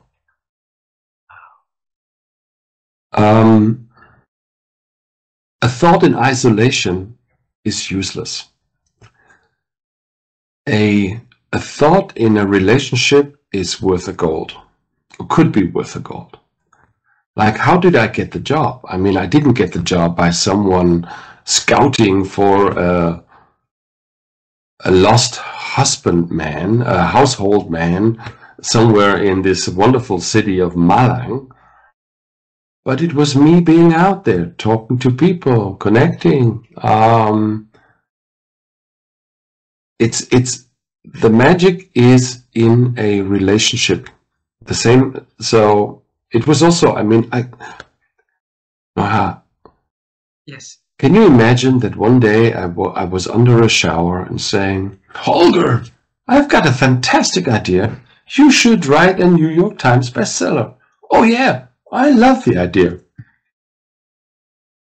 No, that's not how the universe works. That's not how the universe works. You serve, you have an idea, you put your head on the table, take a risk, do stupid things like sending a package with penguin masks to the world-renowned professor of leadership.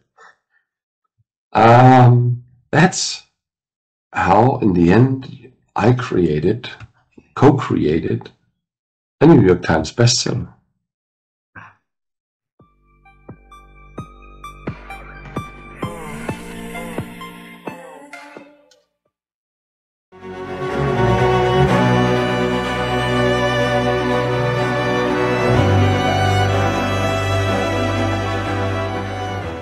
How have you been growing your ability to think so beautifully like this? That's a good question. I think one of I think it's an ongoing challenge. It's presents itself in different ways in the different roles that I've done, but it's always, if we think about the quadrants of important and non-important, urgent and non-urgent, and ideally we would be spending our times only on the important things. But so often we are confronted with something that is appearing as urgent, but it's not that critical, deep, important work. And so it's always a balance of that tension, and it's always coming back to that. How can I reset, and how do I kind of triage my work so that I am giving tending and care to that non-urgent and important work? And of course, urgent, important always gets prioritized. But when something isn't a phone call or an email in the inbox or something else that's presenting, maybe it's a conversation from a member of the community who grabs me in the grocery store and wants to share their feelings about some direction or decision the city has made. It's important to listen. Everyone wants to be seen and heard, and we endeavor to honor that at all times. But also, how do we do the most good for the most people? And that is always going back to, am I being intentional about doing what's most important? And it's a constant rebalancing and management of that. So, you know, and part of that is participating in conversations like this. It's listening to the TED Talks. It's being on that continuous learning journey to understand, how are other people doing this work too, right? I love listening to podcasts. It's how I end every day is listening to podcasts, both from strategic thinkers in the world, people that help me make sense of the news, but also just other change makers and people doing good things all around the world. I think we're living in such a lucky time where we have this share of information and strategies for so many people to do good. Beautiful.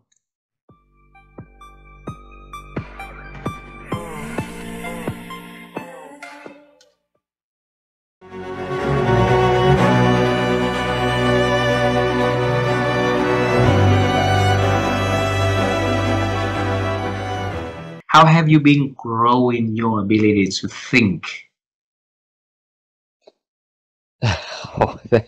Oh, that's a big question.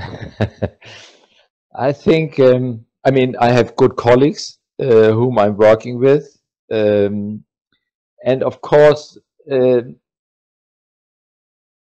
I haven't been a very good pupil when I was young, but because at that time it was not so important how good you are at school, because you could just access university anyway. Now the situation has been really changed a lot.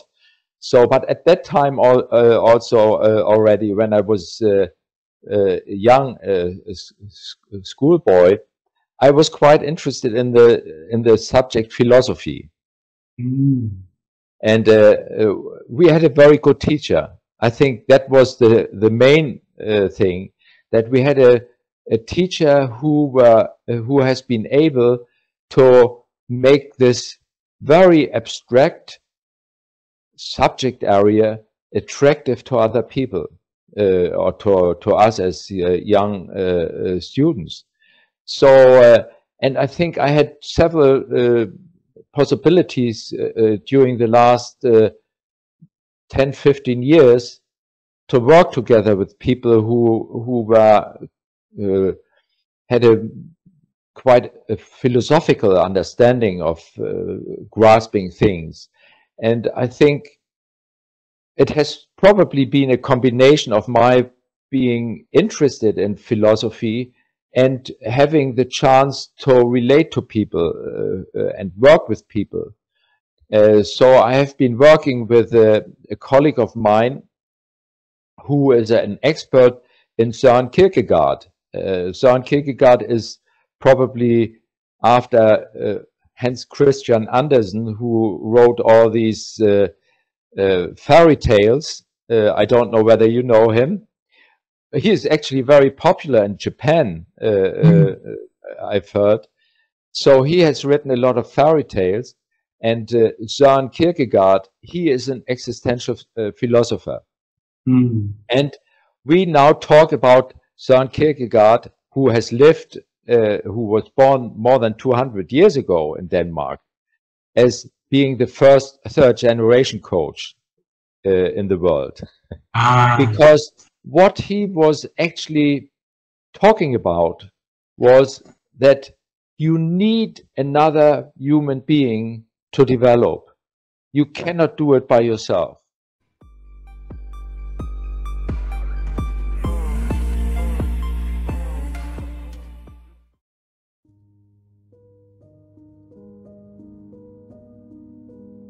You know, and this is, I share this story sometimes with my classes at the beginning, is once I was able to realize that my friends were going to support me in the learning journey, and I could get rid of the fear of statistics and mathematics and the complexity, I was able to kind of embrace the experience. And again, this is going to make me seem like a nerdy college student, but I loved doing the research for the lit review and writing the papers and analyzing the data and writing it up. There was something just about that process and the structure of it that I just found fascinating and interesting, and being able to tell a story, to do an experiment, and then figure out what it meant.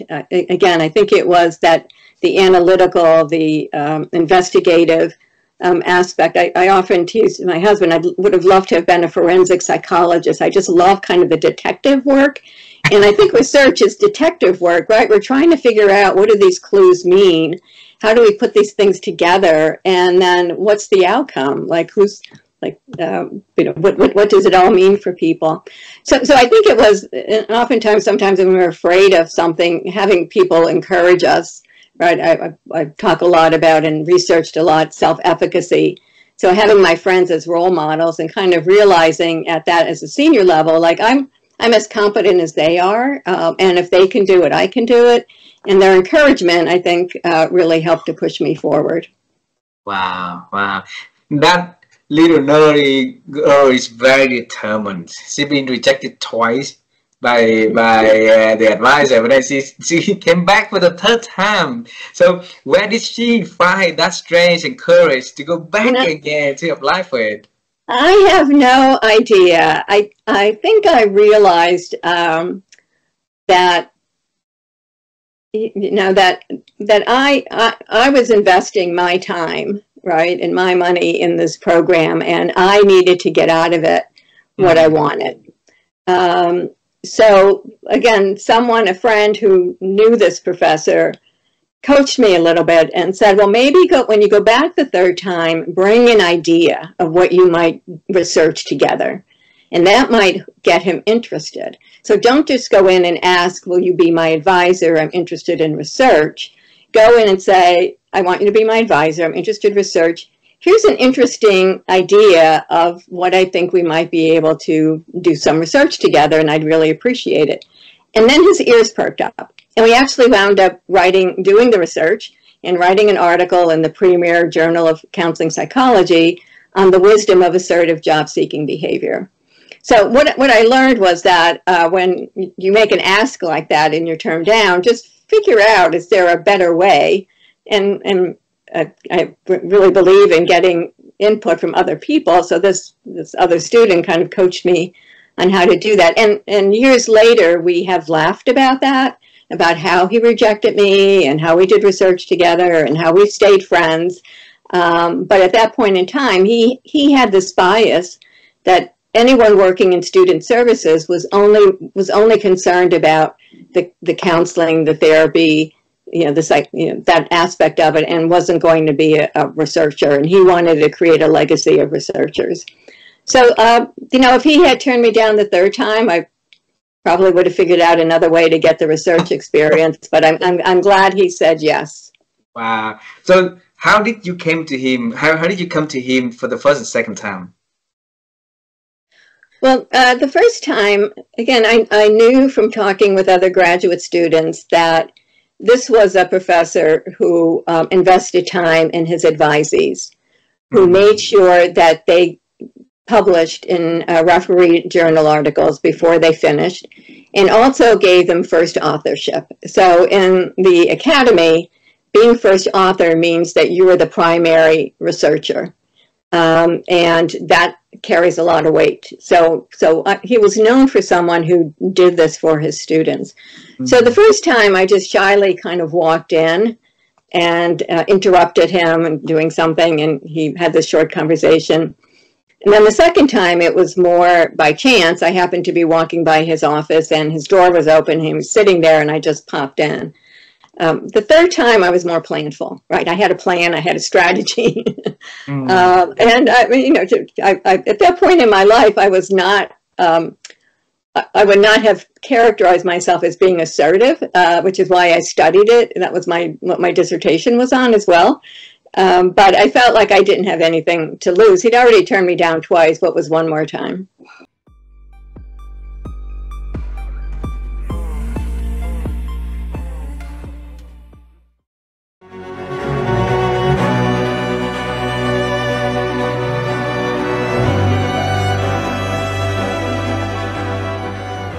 Why are we trying to complicate things when we can simplify things? Ego. Ego. People's ego gets in the way. You know, I often say that you're in trouble when your ego eats your empathy instead of your empathy eating your ego. And I think that's really important that we think about that.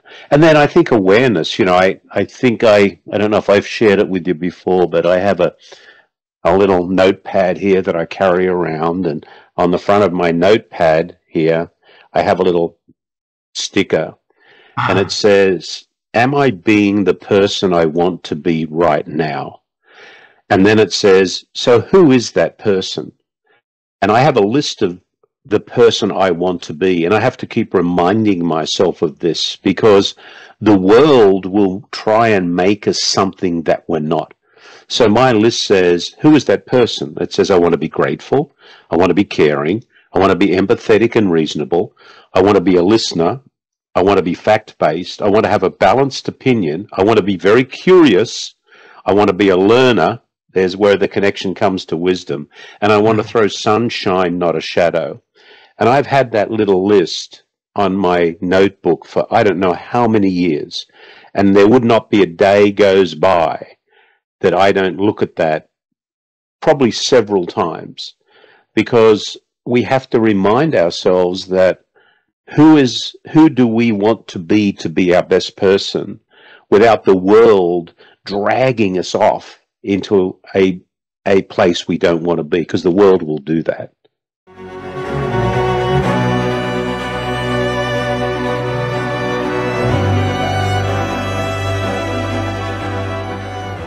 What have you been doing to help you to have that clarity in life? For me, one of the best activities I ever undertook was shortly after reading Stephen Covey's The 7 Habits of Highly Effective People. I took one step that has impacted my life ever since, and that was in his chapter, Begin with the End in Mind. He talked about writing a personal mission statement. He said, you know, companies have mission statements, they're North Star to guide them, but most people never have anything like that. They just live paycheck to paycheck or vacation to vacation. So I sat down, and that was more than 30 years ago, and I wrote the personal mission statement. And then I would have it pop up on a task every day, Monday through Friday at work, one section of it to read.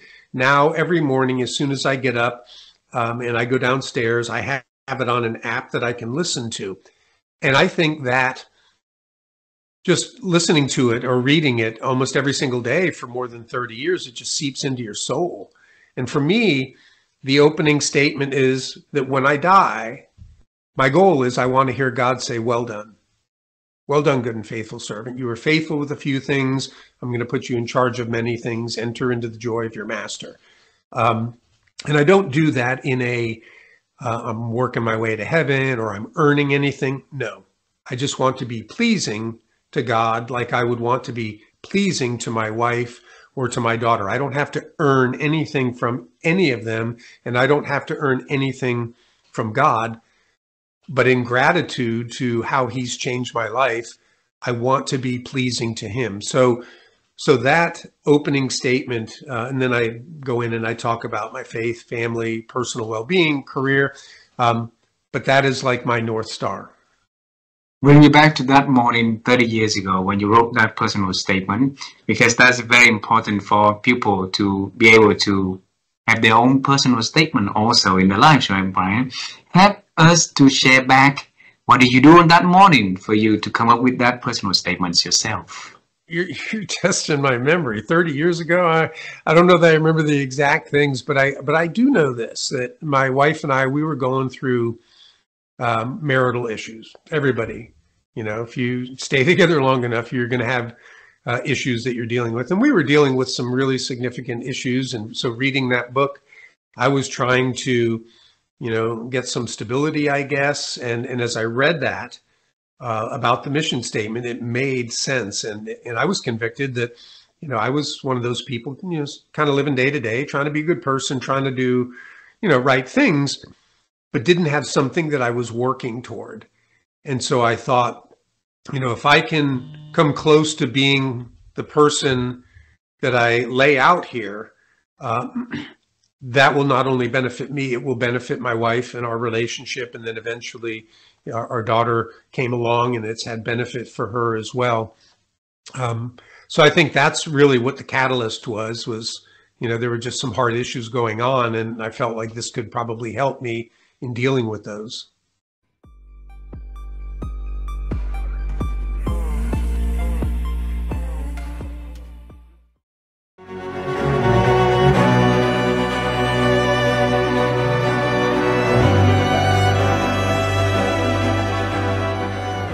Tell our audience about the stories, you know, successful entrepreneur you were, and turning to become the Guinness record holder. Tell us about that, please.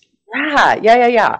So when I got into finance, I had to cold call and build my book of business, which was a horrible experience because I had never been told no so many times in my life in such a short period of time. And at first it was really, really hard, but eventually I call it like rejection therapy. You just get used to it and you don't take it personal. And when you can separate yourself from taking that personal, you get to keep doing it. And that's where success happens, right? Like you have to be the person that just keeps going and going and going and not letting other people determine your future. And so for me, because I had that ability to keep going and going and going, I eventually became successful. Well, where I grew up, the dream was to become a stay-at-home mom. And so once I started getting successful in business, I wanted to have kids. And when I started having kids, I started to want to hire positions that I was doing to somebody else so I could be home with my children. So for me, it's always been like, what's my pain point and how do I solve that? Right? So because I had the kids at home, that helped me exit my company because I wanted to be with my kids more, and it forced me to delegate things that were really hard for me to delegate at first. I had the kids, I was like full on because I have 7 of them. I was super busy, but as they got to school full time, now I had time again. And I didn't quite know what to do with my time because I still wanted to be available, and I didn't understand like how I could contribute to work and be at home and have bandwidth for both.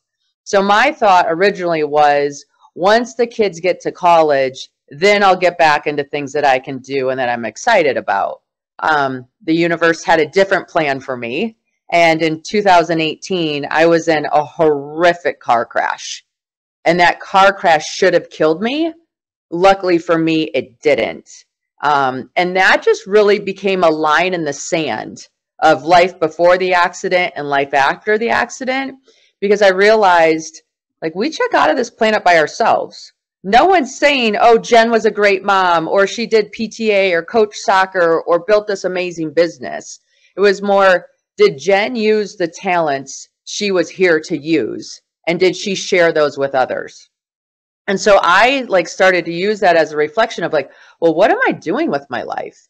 What can I do that allows me to you know, help others and live this life to the best of my ability. And so in 2019, I started making a bucket list of all the things I wanted to see, do, and experience before my time was up, because we don't know when we're going to die. But with every day that we have the ability to live it to the most, right? And so I started thinking of, like, if I was to die in a year or 5 years or 10 years, what are things I want to do before my time is up on this planet? And one of those things was climb a mountain. And so in 2020, I'm like, I'm turning 40. I think I'm going to climb a mountain for my 40th birthday, because what a great way to launch a decade is to rise to meet it. And it's only going to get harder to climb a mountain as I get older. So I was training for a mountain named Ama de Blam. And then this thing called COVID entered the scene, right? We all remember 2020, and we all kind of got locked down and our worlds changed. Well, during COVID, I was homeschooling my kids because the schools were closed down here. And one of my little guys was struggling with his math homework. So I was giving him a parent pep talk. We do hard things. You've got this. And he goes, if we do hard things, why are you climbing a mountain called I'm a Dumb Blonde instead of a real mountain like Mount Everest? And at first I didn't catch it. I'm like, I'm a dumb blonde. No, honey. That mountain is called Ama de Blam. Not I'm a dumb blonde, but thank you. Like, finish your homework. We'll look at Everest. And so he finished his homework. We looked at Everest. He went to bed, and I was still looking at Everest. And I thought, you know what? If this kid thinks Everest is the hardest mountain in the whole world, I'm going to climb it. And I'm going to show him whatever our Everest is, we're capable of summiting. So then I have to call a coach, because I don't know how to climb Mount Everest. Like, when you don't know how to do something, the best thing you can do is hire somebody that's done it or that can help you do it. So I hire this coach, and this coach is like, yeah, you're an athlete. I can get you ready. Buy this book about becoming an uphill athlete. I'm like, okay. So I buy the book. It comes in the mail. And then in the front of the book is a story of a lady who got a Guinness World Record for doing something in the Alps. And I just remember talking to my coach saying, I could have done that. And if I got a Guinness World Record, I'd be the coolest mom in the whole world, because right now, homeschool version of me is not a cool mom. And I want to be a cool mom again. And this is really hard. And the coach took it as a challenge. I kind of took it as venting. And a few weeks later, he calls me back and he's like, Jen, I have the perfect world record for you. He's like, I think you should be the first woman to climb the 7-second summits. And at that point, I didn't even know what those were. I'm like, what are you talking about? He's like, the 7-second summits. It's the second highest point on each of the 7 continents. He goes, it's never been done by a woman before. It's only been done by one male. They're harder than the first 7. And he goes, if you think about it, 7 continents, 7 mountains, 7 children, it's a jackpot. I'm like, it is a jackpot, but I've never slept in a tent before. He's like, oh, don't worry. We can get those skills. You'll be fine.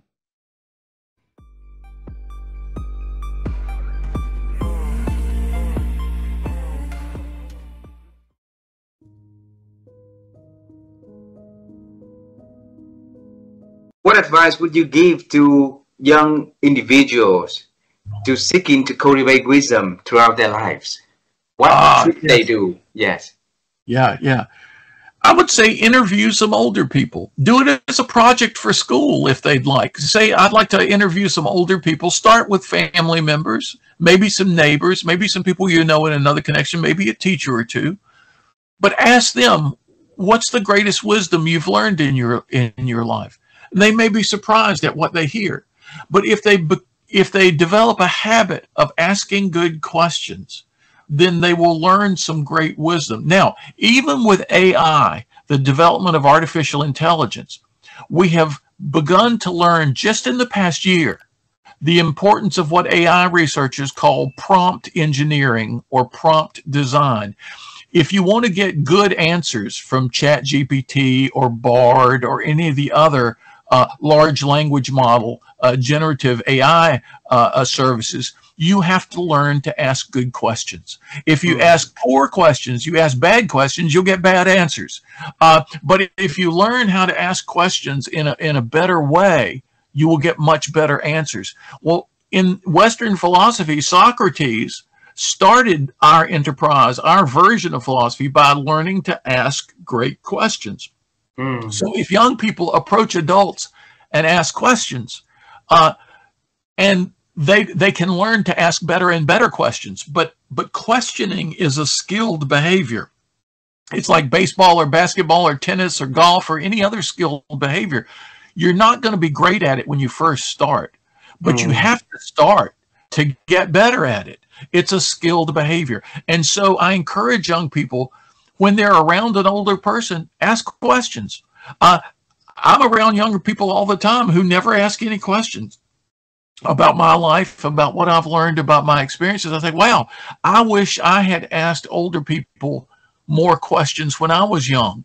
I wish I had asked my parents more questions about what they had learned in life. If we can convey that to people in their teens, in their 20s, in their 30s right now, if they can begin to do that, just like with ChatGPT, they can get better at asking questions, and they will get better and deeper and more useful answers.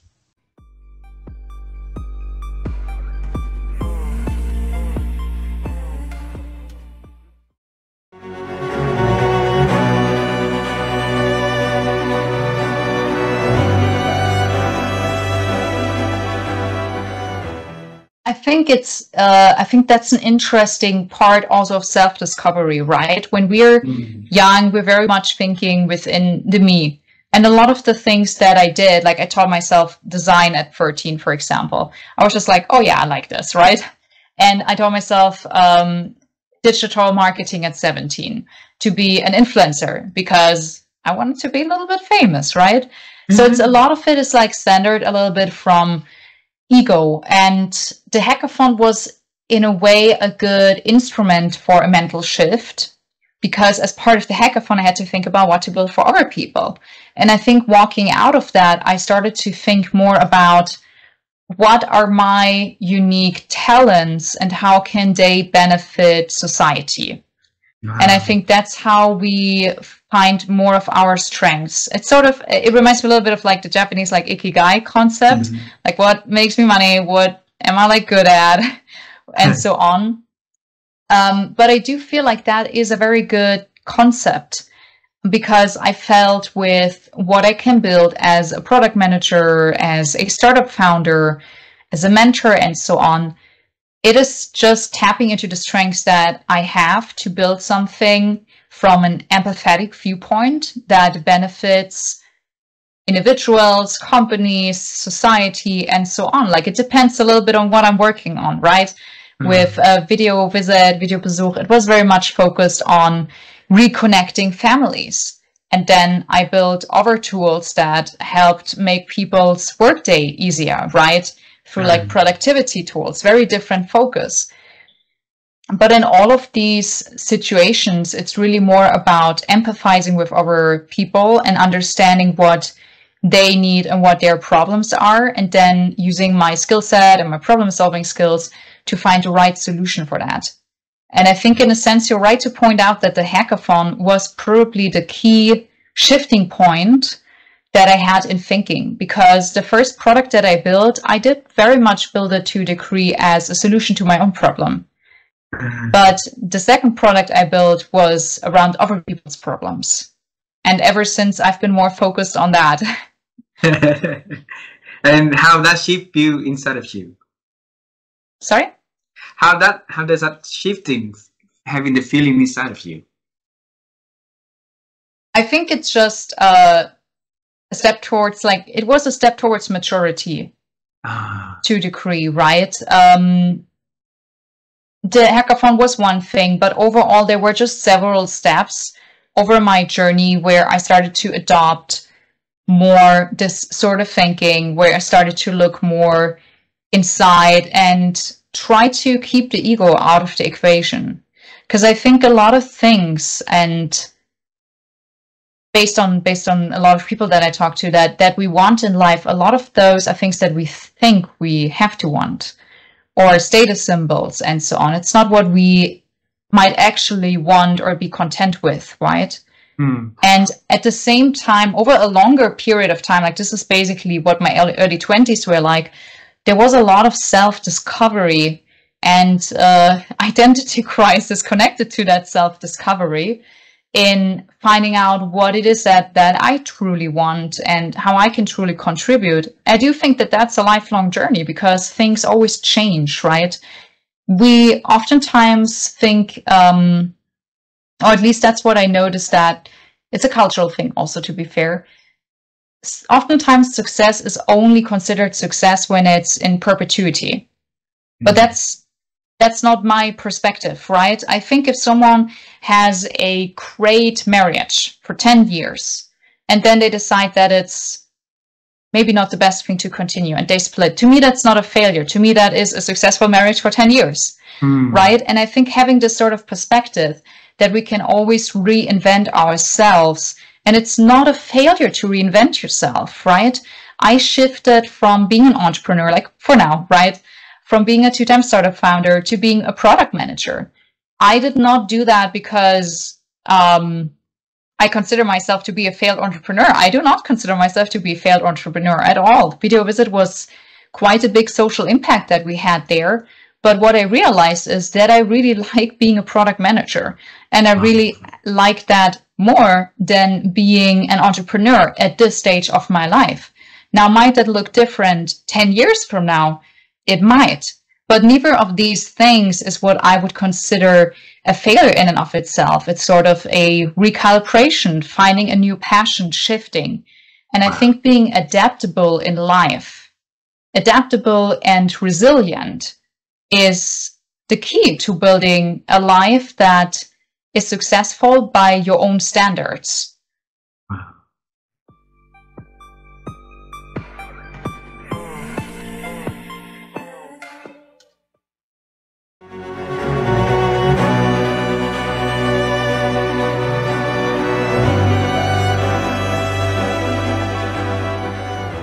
So the question is, how have you been growing your ability to think? By trying to think about things differently. By reminding myself that I'm shaped by my experience, so the way I think about things may not be the way other people think about things. The way I think I've shaped that is to expose myself to other parts of the world, other cultures, and try to imagine why people believe as they do, or how they're shaped by experiences that I haven't had. But I think when you hike partway across Kenya, or you're in a Muslim country, whether it's in Asia or in the Middle East, and you're stopping for prayer breaks that aren't part of your way of teaching, or you are listening to people in your class, 62 people from 31 different countries, speaking, they're all speaking English, but I know, and when we go into breaks or whatever, they're not speaking English, they're speaking the languages they're comfortable in. And listening to people talk about how their experience isn't the same as my experience, it shapes your thinking, makes you stop in your tracks. Now, when I'm human, so when I'm in a hurry, or when I'm stressed, or when I'm flustered, when I'm not at my best, certainly I revert to blinkered, I love the British notion of blinkered thinking, my way of thinking, my way of doing things. When I'm at my best, and I'm hoping this conversation has been somewhat, I'm at my best, I'm thinking about how the other, remember Martin Buber wrote a book called I Am Thou. I'm thinking about how the other might perceive, or how the other might be influenced, or how the other might have had an experience I haven't had. You yourself have experiences in a country that basically, except for flying through once, I know nothing about. And so you have a set of experiences that I can learn from, but I have no experience of it. So I can only expand my thinking. I have an opportunity by saying, so tell me about it. So what was it like when you grew up? What happened with your parents? What did they experience? All those kinds of things that I have no experience of.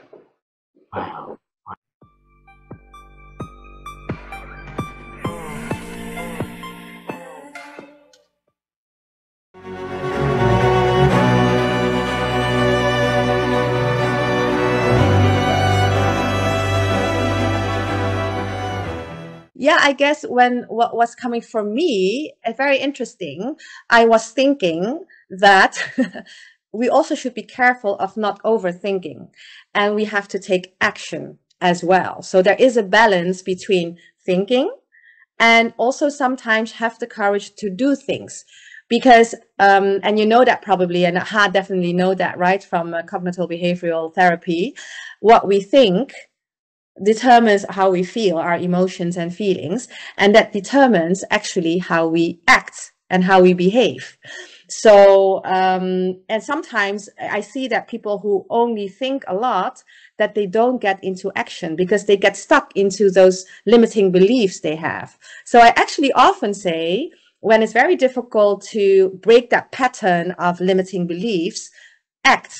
Because when we act, we actually shape new beliefs, because we collect actually proof for a belief which was actually not serving us. For example, if somebody is very afraid to ask a question, right? That happens a lot to us, right? In a room, right? At work, because they feel like they're junior and they don't have a good question to ask, and they're very afraid what people think of them. So they overthink a lot and they think they are not good enough, right? So you can break that pattern, right? Try to break that pattern and break that limiting belief. But sometimes it's so deep in them, it doesn't really work. So what you can do in the same time is just for the person to take the courage and be brave and just ask a question. Not think, but act. And by acting, you will find out that, hey, it is not so scary to ask a question. Actually, my colleague also wanted to ask the question, but actually didn't dare to. And then by acting and taking these small steps, by acting, you actually change the belief that you are not valuable enough, that you're not good enough. And then, and then you have then you actually created a new belief for yourself, right? So that was actually the first thing which was coming up for me when you ask about thinking. I was thinking, be careful, don't overthink. That was the first reaction. But I think if I go back to thinking and expanding, I think it's really about different perspectives. Again, going back to learning from different people, different cultures, or reading a book, or anything which can give you different ideas. Because then, if you have more ideas, you will come up with different solutions, right? If we have only talking to 3 people, then it's very limited in terms of perspectives, right? But if we are open to more perspectives, I think it will help us to find a better solution in the end. But I think what is always difficult is that it's very easy, like, to talk to you when we have the same values, right? And we have to, and it feels familiar. It doesn't feel scary, right? But if people are very different from you, then it's very difficult to actually not judge and bring curiosity and really listen. Because sometimes we feel maybe like threatened, and then we don't open up. Or sometimes we think that this is a stupid opinion. I totally don't agree with it. But then you also close down, right? And I think also there, and that's why I really like our Covestro value, actually, Vivian, curiosity. If we can bring in curiosity everywhere, then it really lowers the judgment. And that really can help us also to work with people we don't feel so comfortable with, right? And that's very normal that we don't feel comfortable with everybody.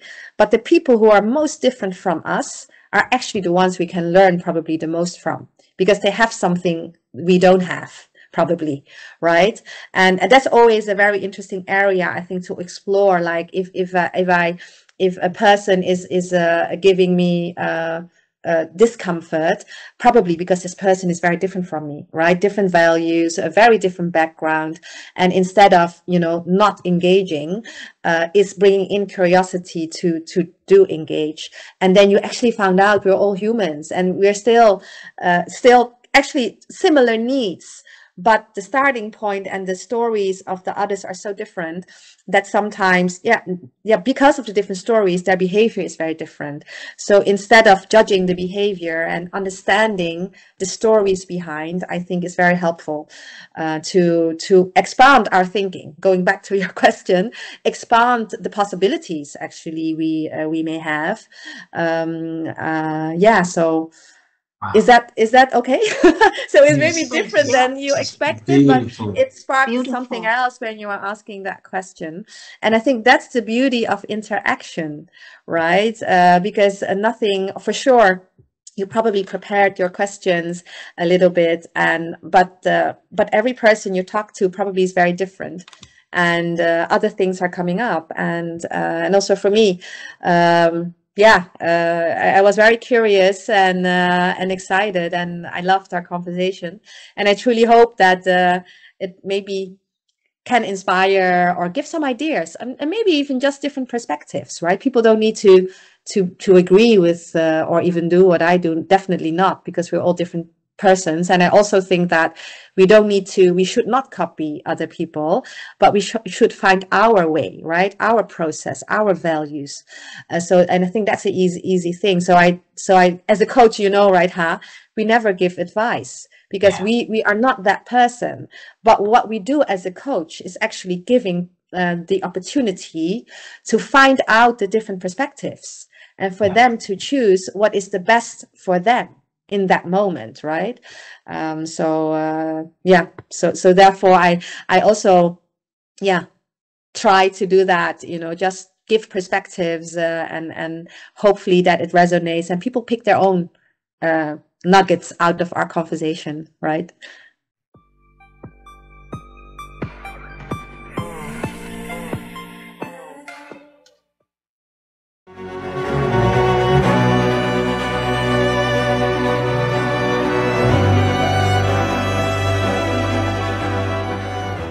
Thomas, over the years, how have you been sharpening and expanding your ability to think that you can share with us so that we can learn from the expert like you? Well, I mean, I think the first thing is that learning and thinking to me belong together, right? So for me, I think one of the people who think more deeply and think better are people who are learners, you know. So you could be spending 6 hours on Instagram or TikTok or whatever and watching, you know, people fall in puddles or cats that jump from trees. I mean, that's fine. You could do that. Or you could be reading a book. You could be reading a story. You could be learning about how nature works, how humans work, right? So for me, learning to think is learning, first of all. I think the second thing about thinking that I really believe in is focus. And by the way, I'm struggling with that. So it's a lifelong learning experience. What's important to me, the most important good that helps us think is time. And for me, the question is, on your schedule, where's your thinking time? You know, just look at your schedule. Tell me when you're thinking. You know, so for me, focusing on that in a deliberate fashion is important. One way for me to think is to write. Like, write down a thought. Another way to think is to teach, right? If I can explain it to you, I know I've understood it. Frankly, not before. It's really hard to be sure that you understood a problem if you've not taught it to others. But the focus is the mental state. Of course, there's practitioners who teach you how to do that, you know, from your side of the world, right? You know, whether it's yoga, whether it's meditation techniques, right? Calming your mind is a good thing. My version of that is I go outdoors a lot. I go run. I move my body. Kind of thinking also means to be in a healthy body, right? Kind of. So for me, that's the other thing that really matters. But really giving your time the focus. That your mind the focus that it takes. There's a final point that matters, and it's mattering differently for different people. I think well with other people. So some of my best ideas happen in the presence of other people. Not everybody is the same. There are people that need to be for 24 hours by themselves, then they have the best ideas, or they have understanding. Again, I need my alone time too, but if it comes to thinking of new ideas, often it has to do with interaction of trusted individuals other than me. Also people who think differently than me. So that's another element of it. I mean, so those are kind of the pieces. I just, kind of the rule that I really always say, kind of whether it's about thinking or about other things, show me your calendar and I'll tell you what's important to you. So kind of if you say my goal is to do X and Y, your calendar does not show that. It's not important to you. You just talk about it. And so if your goal is to improve your thinking and your knowledge, show it when you do that in your life. It takes time to get better at that. Don't care what it is. Whether you want to get better in sports, whether you want to get better in science, thinking, better learning about other people, it needs to be time that you spend. Time is the most precious good for everything. Wow.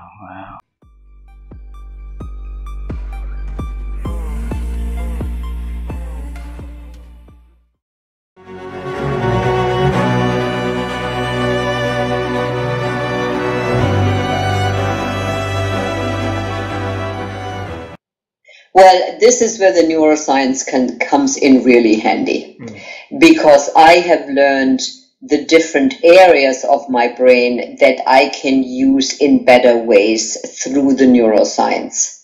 For example, I now know that if I take on too much and if there's too much stimulation, the stress curve and the impact on my goal direction, empathy, clarity, memory, all the executive functions from the prefrontal cortex, the more I take on, the more the capabilities will be impaired.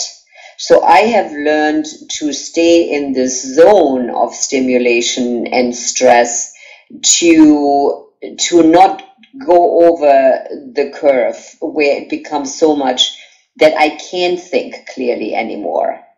So the neuroscience has really helped me understand my thinking and where it gets to be a challenge and why. And I think that is the incredible benefit of learning how the brain works, because we suddenly begin to understand why we do the things we do, and why some of the things work and why some of the things don't work, because it is related to neuroscience. Wow. And so, so I've learned to not overstimulate myself so that I don't lose, my executive function capabilities. But I've also learned that, I can't keep everything in here. And so, there's another sort of researcher, her name is Annie Murphy Paul. If you get a chance to get her book, The Extended Mind. The Extended Mind, Annie Murphy Paul. Okay. It's a very, very good book that helps us understand that in modern times, our brain can't keep that stuff in here anymore. We've just way overextended our capabilities to think clearly. And so the extended mind is the philosophy that we need to offload what's in here into other areas. And so having a to-do list, a vision board, a whiteboard where you can move things around, things that become visual, help us offload what's in here in terms of thoughts. Wow. And frees up space. So I have learned to offload so that I only keep in here what I need in this moment. Wow. And that will help so you. that I don't get distracted about the next thing. And it's like that's offloaded already. The next thing is offloaded. It's already in a file. It's on my calendar. It's on my to-do list, on a sticky note. It's in a reminder. So that's already handled. So my brain doesn't have to hold that now in here while I'm talking to you. Wow. Thank you so much. So that book is mind blowing. It's fabulous. It's extremely well written. Lots of stories, and not sort of so scientific that she lose the reader. But I can highly recommend it. Absolutely. Annie Murphy Paul, right? And the book Annie Murphy Paul. And the yes. book, The Extended Mind. The Extended Mind. I will definitely look forward to that book, and I also look forward to contact her and send your message to her. You were the one who introduced me to the. Yes, to her you work. can tell her that. You can tell her there's a fan club out there in the coaching world that she might not be aware of, and we love her work and her research, and we use it all the time in coaching. So, if you get to talk to her, you can say there's a big group of people out there that love your work.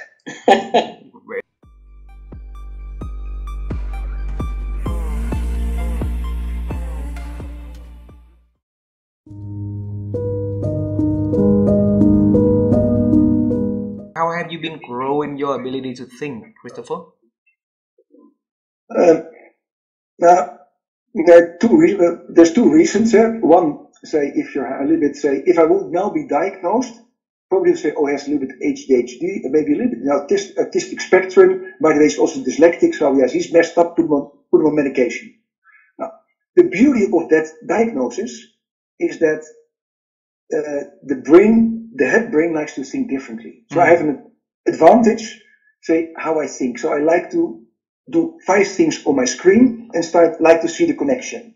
So I'm more a global thinker. So I have that little bit advantage. But what makes me think so much is I always love, just like little kids, ask the question, how does it work? Why?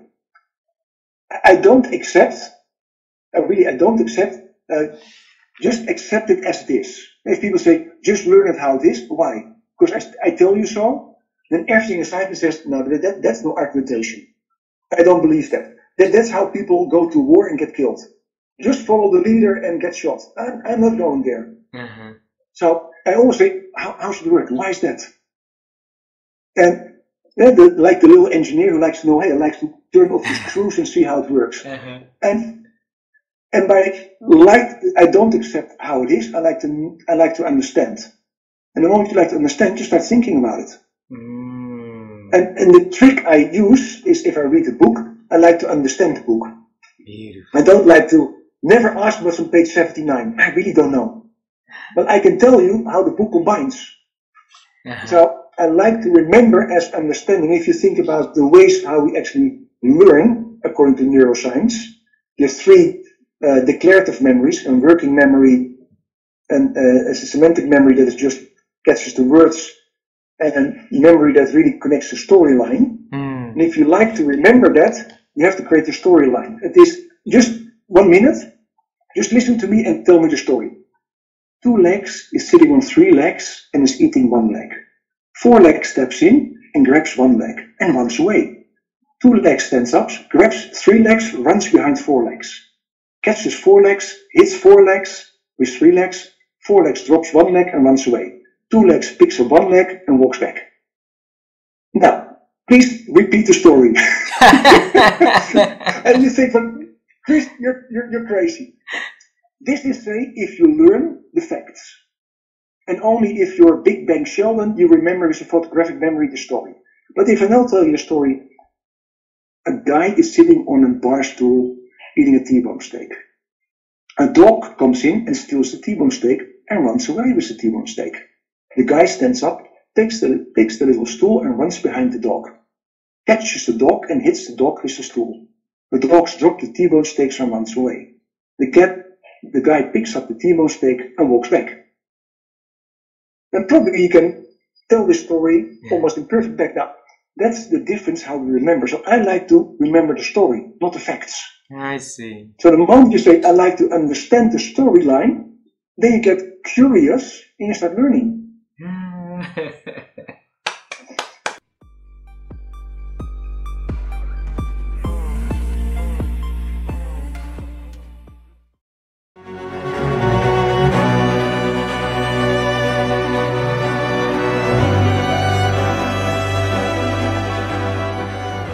So how have you grown your ability to think over the years, Patricia?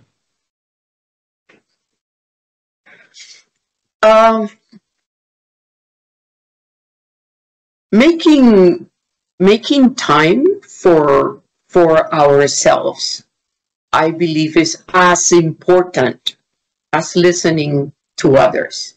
So listening my inner self is part of my daily obligation. I don't ignore my own feelings, my own doubts, my own concerns.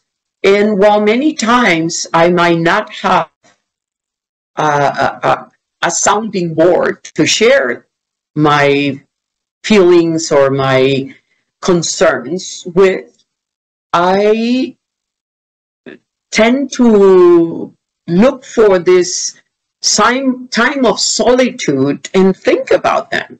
And think about them not in a dramatic way, but in a serious way. Because I find those concerns and problems or decisions to be important. So I take them seriously. And I also think it's part of your daily routine to have some physical activity and also have some mental activity where you think through and make sure that you check with yourself that you're doing well, and give yourself the opportunity of thinking. Wow, beautiful. Then I'll bring you to the moment of 10 years old.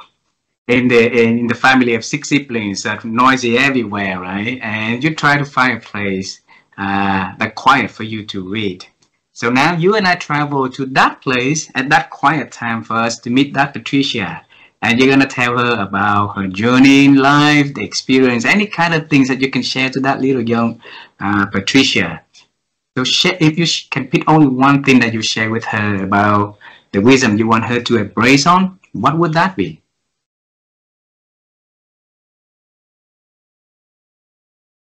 I'd say, don't be afraid. Go for it.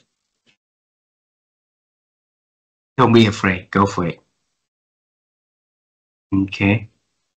Maybe a little explanation?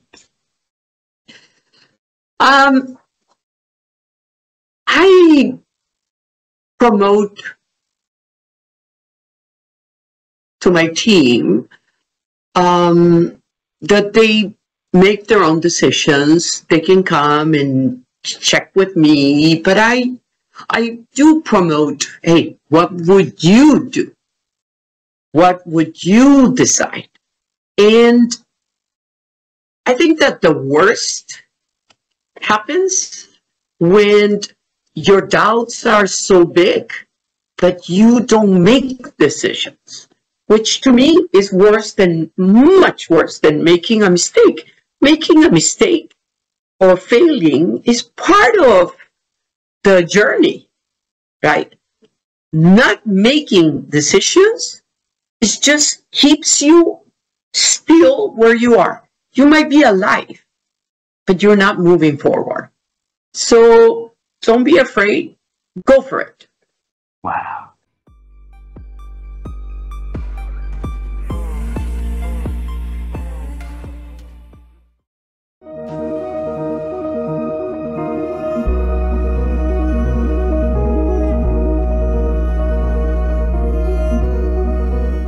have you been growing your ability to think over the years, Simon? Great question, Har. So how I've grown my ability to think is by leaning into the fact that diversity is power. Now, here's what I mean by the statement, diversity is power. If you only look at your competitors, the truth is you can only be as good as your competitors. Now, for you to be innovative, for you to be creative, for you to be a true original, you've got to look outside of your industry. Look at other industries where people are doing really well. So when I built my environment, I was very intentional to have diversity built in. So I would spend time with a film director, I would spend time with a musician, I would spend time with a chef, I would spend time with a poet. And the reason I did that was because the more diverse my network, the more creative my imagination, and the more lessons I would gain from someone who is not necessarily connected to the industry that I work in. So that would feed my creativity, that would feed my idea on how to be original. So when I published the book Energize back in 2022, we did some incredible things purely because we had diversity built in to the network that helped me to think different. So we partnered with a hotel, and the bar in this hotel, which at the time was the best bar in the world, they created a cocktail, a special cocktail called Energize, named after my book. So for 4 weeks after publication, if you walked into the bar and you ordered the cocktail, it would be presented on a signed copy of my book. And then we partnered with a chef and we created a 6-course dinner menu in which each course was inspired by a message from my book. And then we did one of the world's first book launches in the metaverse, where you put on these virtual reality goggles and your avatar would be in this virtual conference room engaging with me as a speaker. And so all of these ideas of being able to think different in order to kind of still remain an eternal student came down to leaning into diverse inputs. The more diverse your inputs, the greater the probability for you to think different, for you to think in an original way, or for you simply to connect dots in a way that has never been connected before.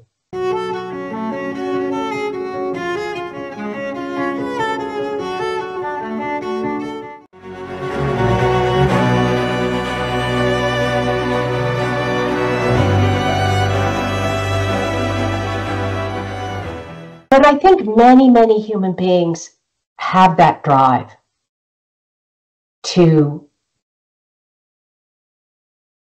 be very good at something, to make a contribution, to have opportunities to learn.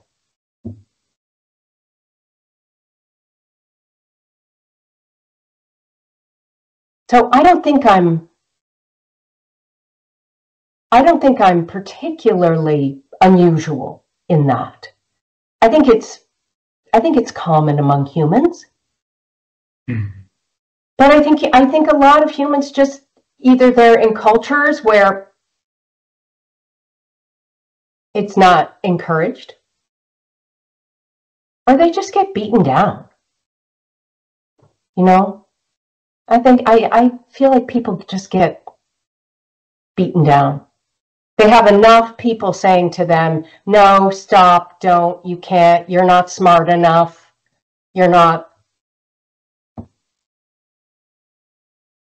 One of my uncles once, who isn't blood relative, so I didn't get any of this from him, I don't think, but he started another company. He was an entrepreneur, and he started a retail clothing company that shall not be named, that literally changed the way people dress now all over the world. Because when I was a little girl traveling around Europe, I could tell where people were from. And now we can't. It doesn't matter where you go, right? That's because of one store that was started in the late 60s. And that uncle, when I started my coaching business, we were at a wedding and he was very, very tall. And so we were chatting and he's looking down on me, literally. I'm looking up at him. And I told him he said, what are you up to? And I told him what I was doing and he said, Who said you could do that? That was his question to me. Who said you could do that? It's like, I've never heard of that. Who said you could do that?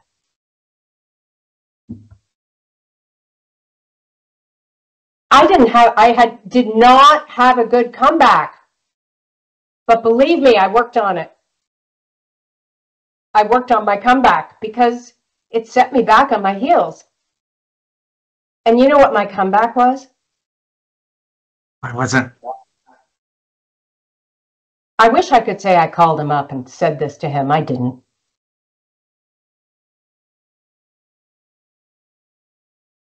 But it helped me a lot. Because my comeback finally I got to was, who said I couldn't? Mm-hmm. Who said I couldn't? I'm not hurting anyone. My clients were happy. They kept coming back. They referred their friends. I wasn't charging at that time so much money that, and I would say to them, look, if you're not happy, I'll give you your money back. Wow. I've only had to do that once. Wow.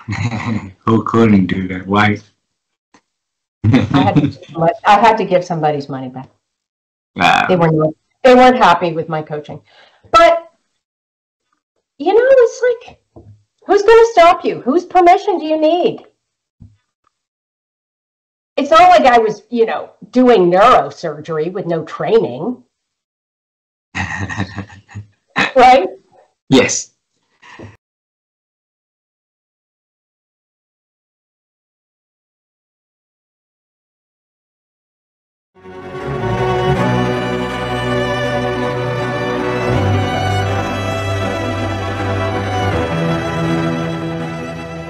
One day there will be a student coming to you, there will be listener of the program coming to you and say, okay, you've been the inspirational source for them to doing what they do. So what would be the one piece of advice Professor Ananda can give to them now so that they can have the confidence to continue pursuing their dream, their path, and their lives? Yeah, what I tell my students all the time is like, be hungry. Like, don't be satisfied with the, you know, by doing a degree. But if doing a degree doesn't mean anything unless you keep seeking knowledge. So I said, you have to be seeking new knowledge. You have to be innovative. So be an entrepreneur. I think it's amazing the kind of lessons it teaches you beyond just the, you know, the things. Like if you're building a product and trying to market this product, amazing experiences you get as a person who did not study business or other kinds of things. So I tell them, keep innovating, keep thinking beyond the classroom, and you know, just, you know, shoot for the stars. I think I've inspired a lot of people through my life. I think, you know, I've already had people come to me and said, you know, I've done this, you know, I was losing my hope, and, you know, I took your class, and now suddenly I see a new world out there with AI and data science, and I'm going to pursue that. I can see a lot of opportunity there. Right? So I always tell these stories to my students, you know, to tell them I'm not just a professor, I'm an entrepreneur, I'm an author, right? So I do a lot of things, and I like doing a lot of things because that keeps my life more interesting. Beautiful.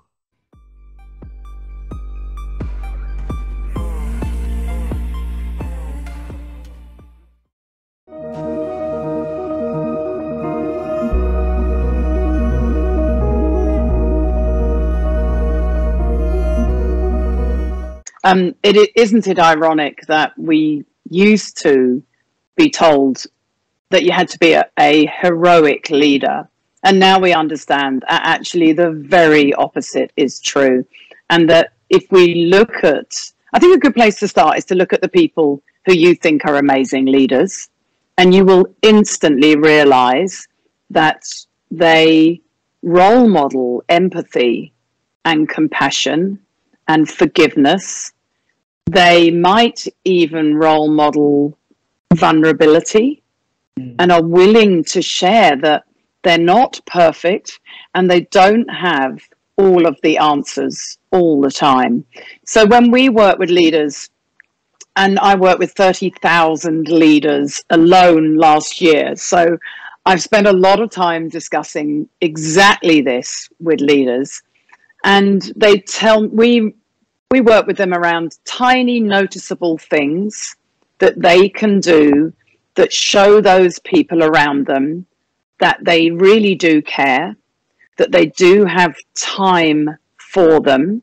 So you want to be an active listener to develop those high quality connections and to understand that all of the time you are investing in talking to even a single member of your team about their weekend or their family life or their culture, every time you give them, you will get that ROI. You know, it is absolutely the best thing we can do as leaders is to get to know your teams. And you can do that through tiny noticeable things like asking them how their weekend was, but actually then pausing and waiting for the answer and finding connections with them, validating their culture, showing them in the organizational practices of your organization that you value their culture. And that's why diversity, equity, and inclusion is so important, because if you don't see leaders like you, how will you ever believe that they truly value your culture? So all of the research that we've been looking at recently just shows how damaging having a toxic manager is. And what employees want most is to feel trust, respect, compassion, kindness, and understanding, empathy from their leaders. And so as a leader, it's so vital to role model those things, to not to pretend that you're perfect and you've always got everything all going on, but to actually acknowledge sometimes that you too might need some help, and to make sure that you role model what you hope to see from your team. So if you want your team to go home at 5 o'clock, don't go home at 10 o'clock yourself. And if you want your team to avoid burnout by not being on their phones all weekend, don't WhatsApp them on a Sunday morning. So you have to walk the talk.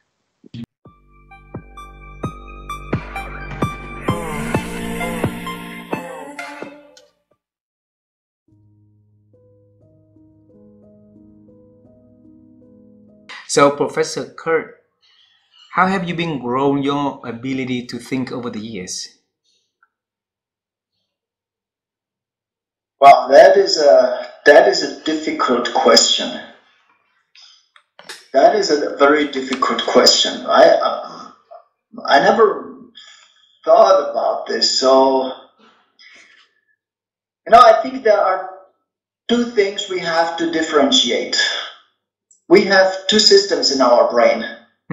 One is thinking deliberately, so conscious thought, and the other system is unconscious thought.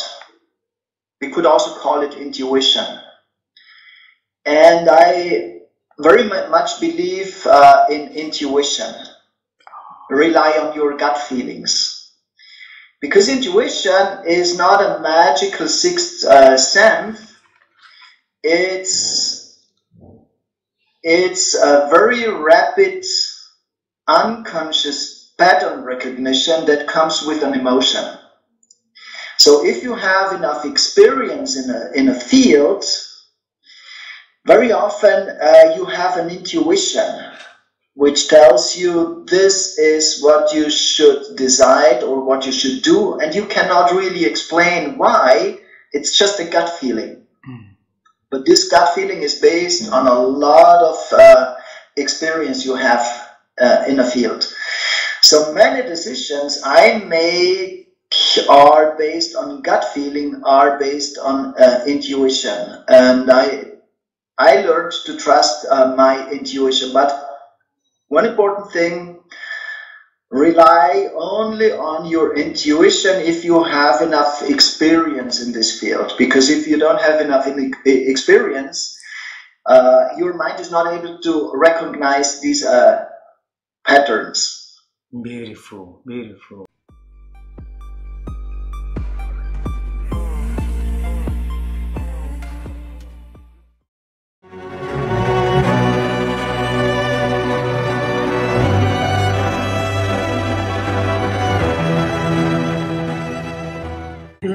Well, one other thing that I want to share with you, just based on what you just said about the windows and the observation, is a question that Frances used to ask everyone she met.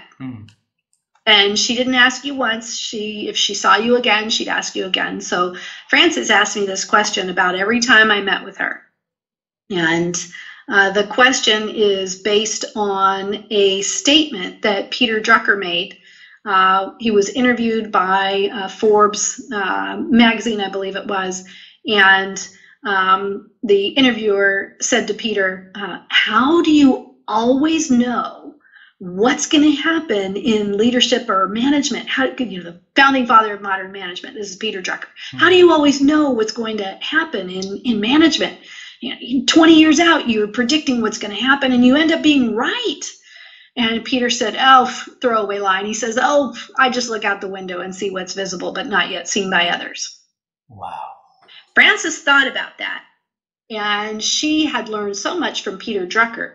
One of the things that Peter Drucker said was, ask, don't tell. That is the responsibility of people and leaders. And so Frances turned his statement into a question that she would ask all of us, all of those with whom she met.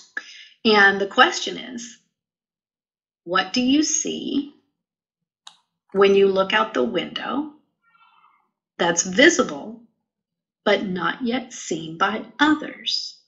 Wow. So I'll ask you to think about that for yourself while I tell you a little bit more. The rest of the story, pretty simply, is I spent a couple of years formulating my answer, because the first time Frances asked me, I don't know. I think I just kind of stared at her dumbfounded and then said, I think there's an issue with communication in the world, and I think that would be great to do something about it. And she said, great answer. That's a beautiful answer. And she asked me a number of times after that, and every time my answer got more expletive, I was able to explain it better and better, what I see. And finally, I wrote it up into a letter for her birthday, gave it to her for her birthday, and she loved it. And then I said, I would love to find out what other people think. So what do you think about putting a book together, and we'll ask great thought leaders and government leaders and education leaders and private sector leaders what their answers are, nonprofit leaders, what their answers are to this question. She said, oh, great. And I said, maybe we could involve Marshall. He could be the third editor. Wonderful. So we did. We asked all of these people to this question and what their answers were to this question, and asked them to write up their answers in an essay for our book, which the title of is Work is Love Made Visible.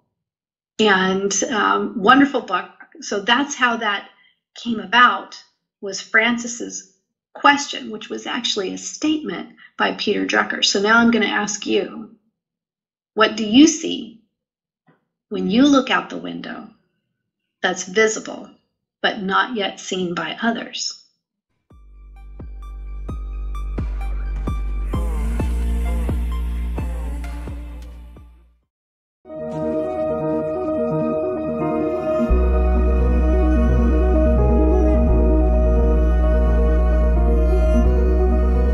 Over the years, how have you been helping you to improve your ability to think, Bruce? I think I've improved it by just reading a lot. You know, I read books, I read magazine articles, journal articles, newspapers. So I read quite a bit on a number of different subjects. And I think, you know, how do all these things compare? So it may or may not be about thinking as a discipline, because I think there it's something where is maybe maybe individual to people about how they, you know, carve out time for thinking or get rid of distractions if that's possible. But I would say I'm always thinking. You know, I'm a pretty introspective person. So, but a lot of it is reflection on things like what I've read or what I've maybe seen on something like what you and I are doing now, or a television show. So I feel all that helps me thinking, because I feel I am good at making connections between, and this is something Drucker did a lot, you know, making connections between disparate parts of thought or of things that you read.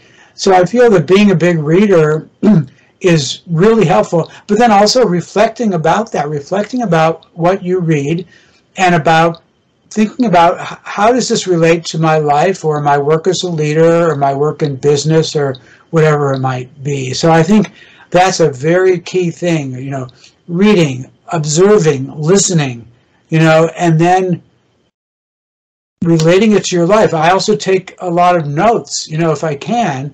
It's hard in conversation, but I might try to remember something and write it down later or put it into my iPhone of things. So I try to keep notes on things and then go back to them. And I find that that is very, very helpful. And I think that's something that's, you know, easy. It's something that people can do because, you know, just take out a pen and paper or type it into your phone. If somebody has said something that you find, you know, kind of really interesting, or you've had an experience that you found quite interesting, or, you know, they're watching your show and, you know, they could pause it, or maybe if they're listening to the recording, and pause it and write down something. So I would really recommend that. And that's something that worked for me that I think probably has worked for lots of other people as well.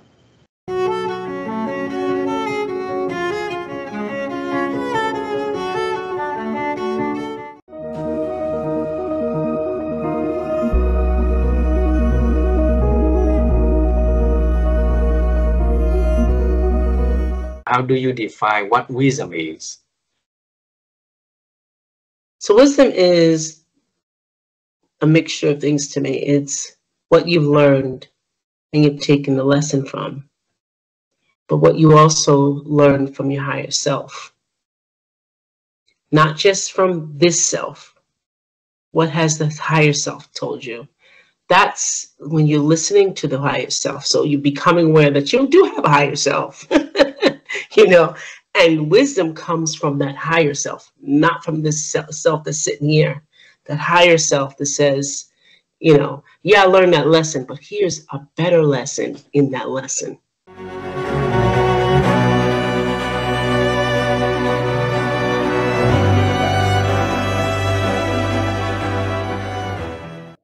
So, you know how the technical skill requirements will always keep changing. Yeah.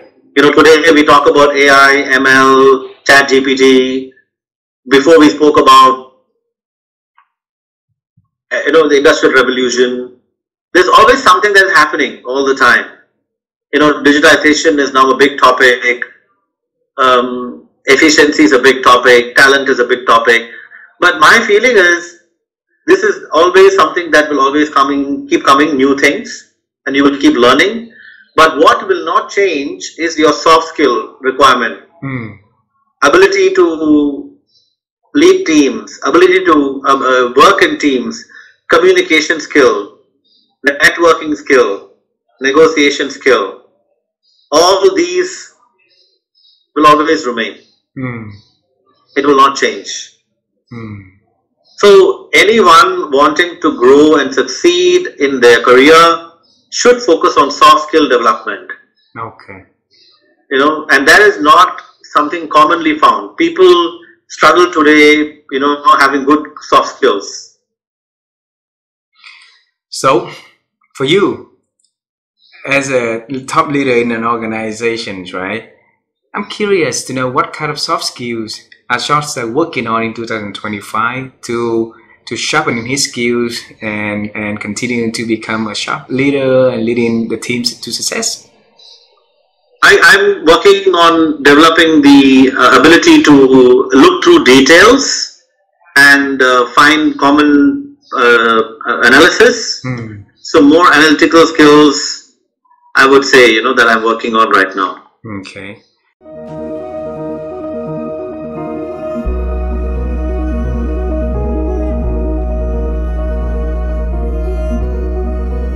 You don't have to look very far to see the folly of knowing, right? So, I can remember just 10 years ago, right? So I'm not a physicist or anything like that. I don't pretend to know these things, but I read articles and I try to see what does science say about the universe, right? And just 10 years ago, right, the smartest people in the world had theories about why the universe works the way it works. They had these unified theories and reasons why, the universe, the Big Bang happened and what happened after that, and all. They have, theories and explanations for everything. Well, in just the last 10 years, right, they've all changed, right? Like, the smartest people in the world have figured out now that the universe as they know it, what they could see through the telescopes, is only 5% of the mass of the universe. 95% of the universe was completely unknown. It's this dark energy and dark matter that physicists knew nothing about, right? These are the smartest people in the universe, smartest people on the planet, and they were that wrong, right? So what about me? Like, so what does that say about what I know? Yeah, there's lots of things that I still fall in this trap a lot of wanting to know or thinking I know. But then I consistently get surprised that, well, my perspective was only one part of the puzzle. It was only one view of many different views on a certain event. So I think that our desire to know is a good desire, right? It gives us curiosity. It forces, creates innovation and does a lot of things for our society and for our species. But I think it's both humbling and liberating to know that, we're just one piece of the puzzle. Because, when I think I know, right, then, usually it doesn't turn out well. I'm usually wrong. I usually end up making mistakes or, needing to go back and revise, right, what I thought I knew. And so, I think just realizing that we only know a little is one of the, I think the two wisest things I think a person can say is, I don't know, and I need help.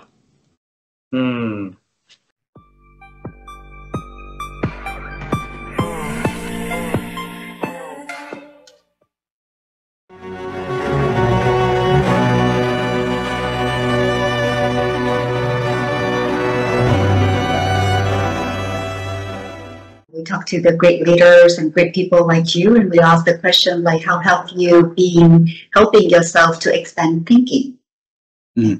For me, I've always, as I mentioned earlier, it's through people. People help me expand my thinking. And by the way, and so does AI. I just treat AI like a person. And so I ask it questions and I have conversations with it. You know, I can have an hour-long conversation with AI about a topic that I learned from. And I will also do that with a person. I recently was at this camp, and I met the gentleman who was the co-founder of Instagram. And I just, got into a deep conversation with him about a number of things, and I learned so much. So to me, my opportunity for learning and thinking is through people and AI now. Wow. But you got to be curious. You've got to ask good questions. Wow.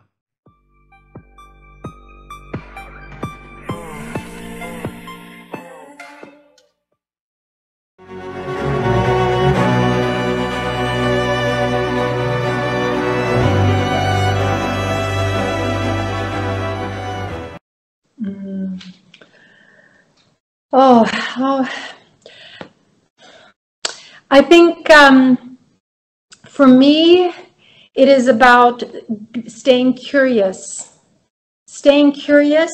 and continuing to seek out new ideas, new information.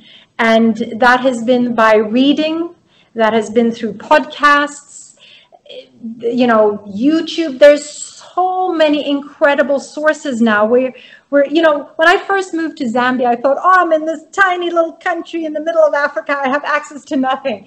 That's not true anymore. I have access to the whole world because of the internet and shows like yours and so on. I think for me, it's curiosity, and it's a curiosity about who I am as well, and wanting to delve deeper and peel off more layers of that onion, and then of course use that information to help others. So to continue to help myself think, it's about being curious, about questioning things and learning more, broadening my own perspective, realizing that if I only know this, I'm in my little box here. The more I know, the more I expose myself, the wider my perception can be. Beautiful.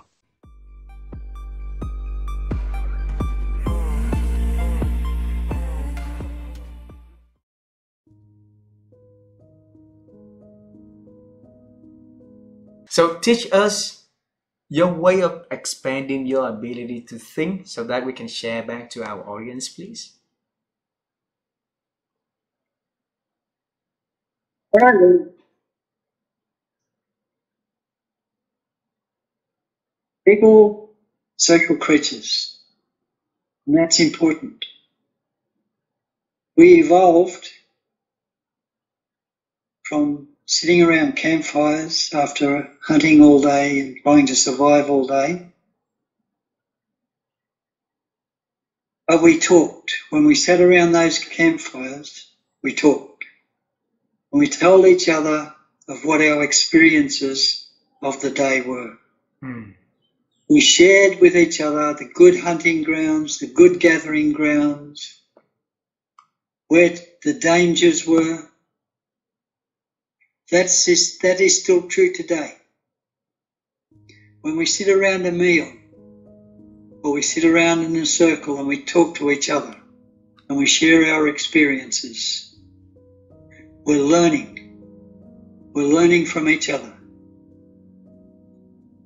Sometimes it's about learning what I don't like. If I don't know where I want to be, it's about learning where I don't want to be. If I don't know what I want to do, it's about learning what I don't want to do. There's the key, I think, to improving the way I think is listening to other people. It's about learning. Beautiful. Just simple learning. Thank you very much.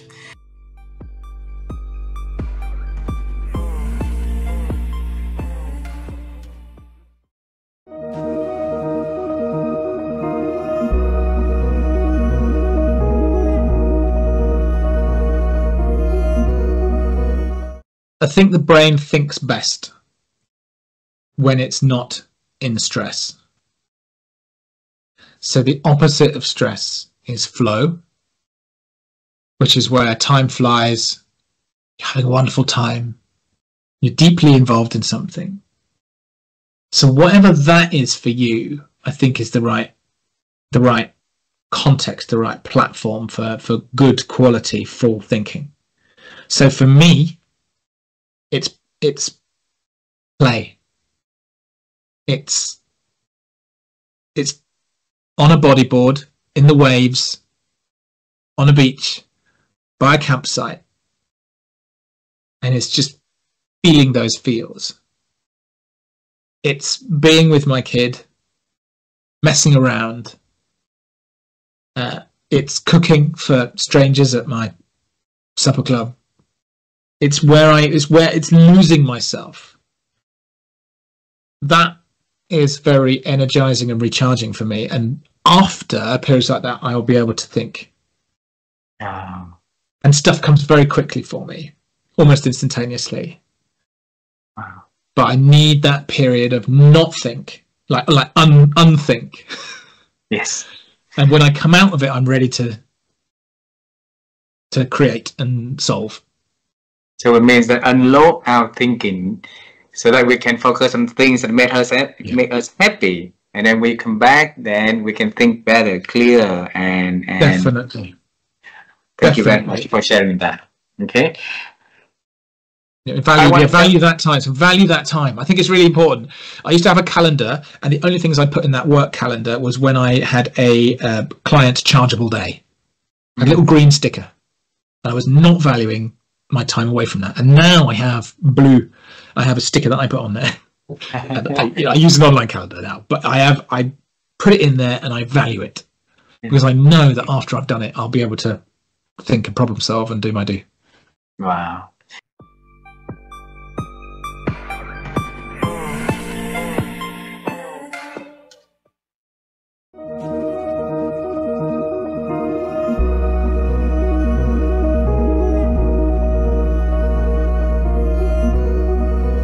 Yeah, I think it's well, what is sustainable, is something that you're not going to throw away. It's something that you can always reuse, right? It is sustainable. You can keep it with you. It's not going to die or not going to be damaged. And that's the thing, is that that wisdom, this life experience, this way of thinking, this kind of philosophy, it is sustainable thinking.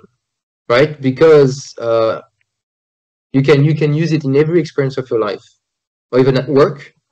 You can use it in 20 years or 50 years or 100 years from now. And so it's just it gets transformed, so it gets applied differently by different people, but it's the same at the root cause. At the root cause, at the root, at the beginning.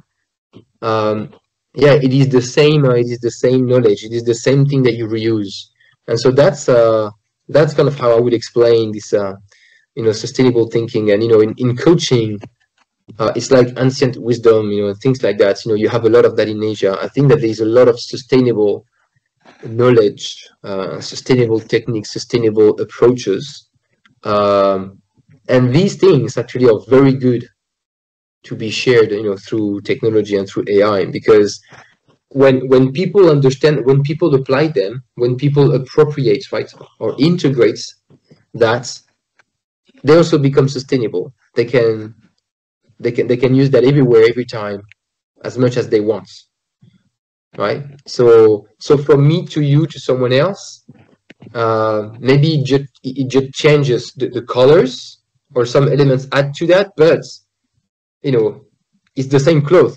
I'm just sharing, it's the same book, and basically just evolves through time and through people. And I think this is, for me, a definition of sustainability, is to make that reusable, transformable, without losing its essence or purpose. If I want to have that way of thinking, what do I need to do every day? Well, you need to remind yourself about some of the methods, the principle, and you need to put yourself into practice, right? I think it's like sports, right? It's like health. If you want to live in a good health, I don't know, every morning you go up and you go have a walk, or if you don't have a walk, you make a pause during your day and you go to the gym, or right? That's basically a little bit of discipline, regularity. You need to put things under practice, right? So if you're under pain, you speak with friends, you speak with people, you reflect, you give yourself time, or if you have a challenge and you don't know how to get organized, then you pause, you take your you get your eyes out of the work you do, and you observe and you ask yourself questions. So I think the practice is about that, right? It's really about the questioning, right? It's like, okay, where am I now? What's happening to me? Why am I there, here, right? Why do I feel this? Why do I think this? Why do I think this? Can I do it better? How can I change? What can I do to change? Why do I need to change that, right? And who I want to become through that change. These are all the kind of questions that are sustainable, everywhere, every time, with everyone. It's universal.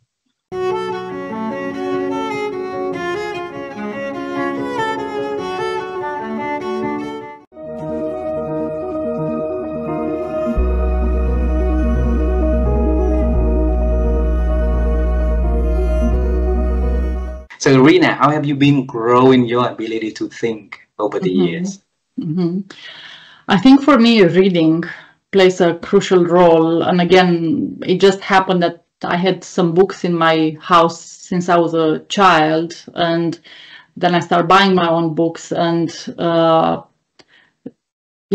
reading books and seeing, so two types of books, so fiction and nonfiction. So how fiction books can help for me was, be more creative, thinking about things that don't exist in the real world. I'm a big fan of science fiction books. So that's very interesting, like things that, like it's not even around our radar.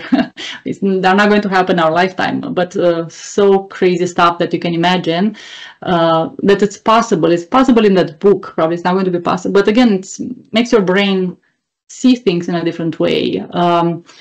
Right now I'm reading a book, a science fiction book that has such an interesting distinction about thinking and communication. There is a species in this book that for them thinking and communication is the same thing. But for us, for humans, it's not like that. We can think, but we can communicate differently, or we can lie, we can mislead, we don't say exactly what we think. So even that is such an interesting concept. I never thought about that thinking and communication is different for humans. So anyway, very interesting thing in fiction. And then in nonfiction, again, more like different theories, different approach, different research, science, information, and how people think about different things. The same thing, how different people think about. So it just expands your thinking and makes you, again, see more possibilities. And I think books give us a chance to live multiple lives in a way. Like we are going to just live our life, but reading books, you have a chance to a little touch how other people live, how other people think. And that's, again, very interesting to me. Beautiful, beautiful.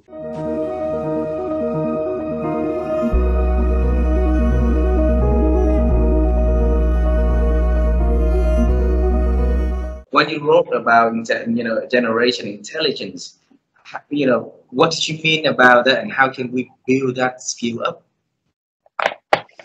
So it's a great question, and I think IQ, EI, and GQ, as you've said, are actually almost like three components of leadership, because in a way, and I don't need to explain IQ or probably EQ, but GQ is like what you're basically trying to understand is the individual, not the generation, but the individual and how they have been shaped by particular things. Mm-hmm. Because you can understand them by gender and you can understand them by race and geography, but actually understanding them by age gives you a nuance and an insight into them and who they are that I think is critical to explaining how they will operate in the workplace. So again, this is not about saying, oh, you're a Gen Zer, so therefore you have an attention span of 8 seconds, or you're a baby boomer and therefore you're privileged.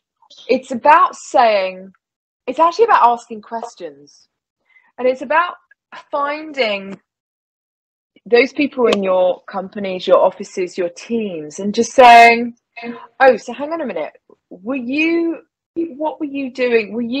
When were you at university, or were you the first cohort that graduated during the global financial crisis? Or when you entered the workplace, were there female toilets? And when you entered the workplace, was there a dress code and you could only wear skirts and heels? Or when you were engaged with the feminist movement, what were the kind of key components? You know, what was the sort of... And so what you're finding out essentially is how they've been conditioned by time. And so therefore when you're engaging with them as individuals, you're not engaging with them as generational stereotypes. You're actually trying to understand them as people and their lived experience. And in lived experience in respect to work, but also, you know, in respect to home. There are lots of people in the workplace who the idea of dual income households and of the father changing a nappy, right, is totally alien. And actually, we do this in our families all the time. And it's time we did it in our workplaces, because actually, for young people born in the 1990s or noughties, they don't have a clue. And maybe they do, but actually finding out is really important. And so I think it's just that idea of, okay, what time were you shaped by it? And that helps me understand how much I need to come to you on a certain thing. That helps me understand what references I can make. What language should I use?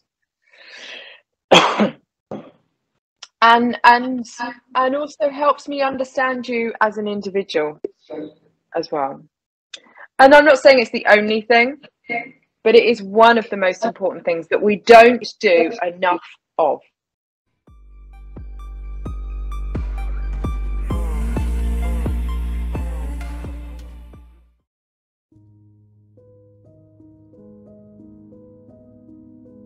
How have you been growing your ability to think?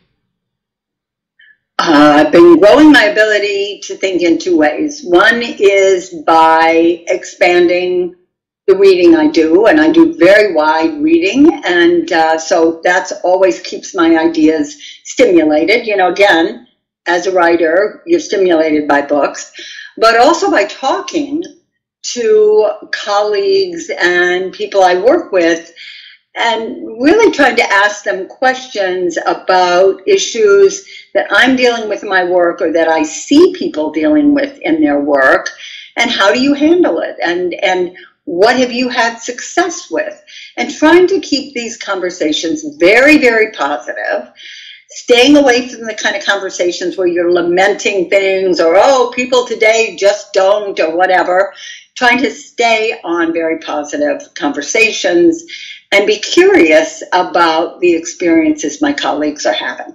Beautiful, beautiful. The next question is about the past again, but now you travel down to the past to see yourself, okay? So there will be 2 points in life that I want to carry back. The first point is when the little Sally first picked the book that inspired her to become a writer, okay?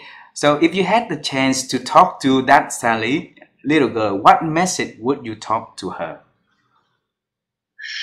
It would be to have faith and confidence in yourself, number one, but also to find a really powerful way and a concise way to articulate what it is you want to contribute. I think that's one of the things we can all benefit from, is having a real, very firm sense of what is the specific thing we are trying to contribute to the world. And the way I kept thinking of it was, I want to be a writer. Okay, that's fine. But that doesn't let anybody know what I'm trying to contribute, how I'm trying to change the world. And I would have said, start thinking about that early so you can be clear about it. Beautiful. So the next one is when you're in that ballroom and the leader, Roger, ignore your idea and everybody ignore your idea. So if you had a chance to talk to yourself at that moment, and what message would you tell to that Sally? I would say, don't be defensive. Don't be offensive. Which I wasn't. And don't feel insulted, but don't apologize. You didn't do anything wrong. I think that what amazes me is that at that moment, and I guess I was 35 or something, that somehow it just came out of me to say, no, I'm not afraid to say what I think in a perfectly nice, normal way. So what I would say is good response. Stay with that. Stay with that kind of response. Yeah. Okay. Wonderful.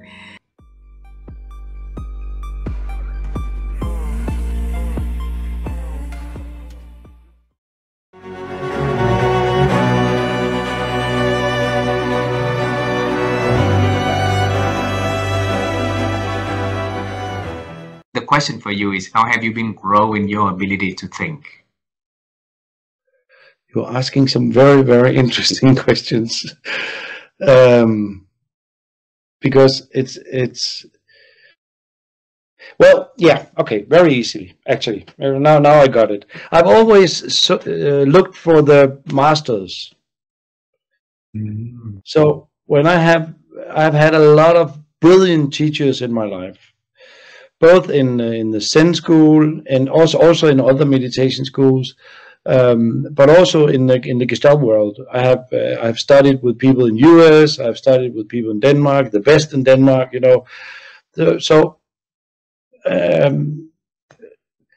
My thinking is very much based on the experience that I have, you could say, copied or integrated from other people who have done that, who have then again been with other people, right? So it's about seeking information. Don't take the quick way.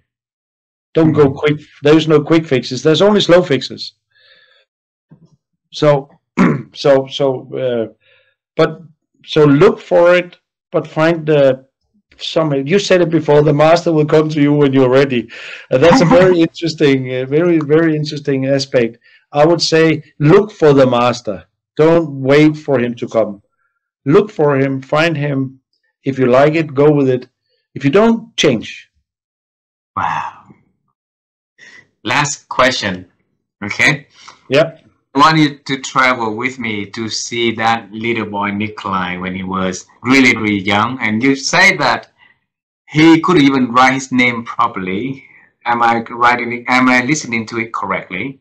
Yeah, or at least my spelling was not that good when I was in public school. So yes. Alrighty. So because I noted in there, so I want to make sure I got information correct before I ask the question. So the question is, now you and I travel time, we see him at the public school, okay, when he was struggle. And you tell him about the journey that he is going to have in the future. What is that you now are going to tell you then? So could you rephrase it again? So what would that boy tell me today, or is that your question? What would that you today tell that boy back there? Oh, very good, yes.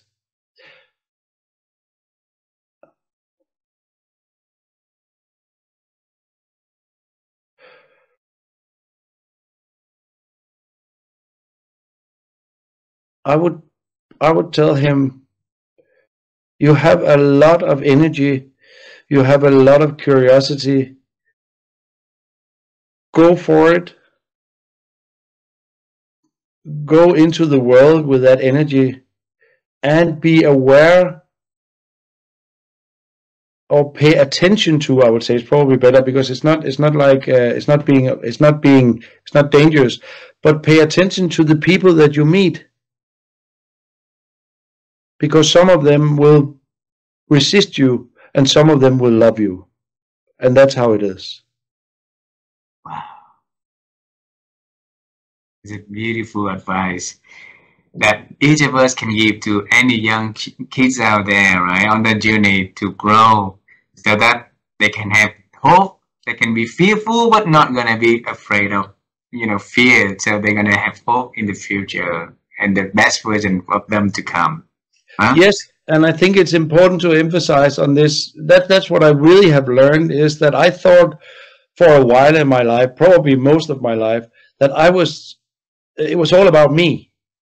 And I think there is a tendency in the world today that it's all about me. There's a lot of narcissism, there's a lot of self-promoting, there's a lot of all that stuff out there. And I would like to encourage people to be aware of each other, to be aware of connection, to know that when you do something, it always has an impact on other people. So it's both me and you, not me or you.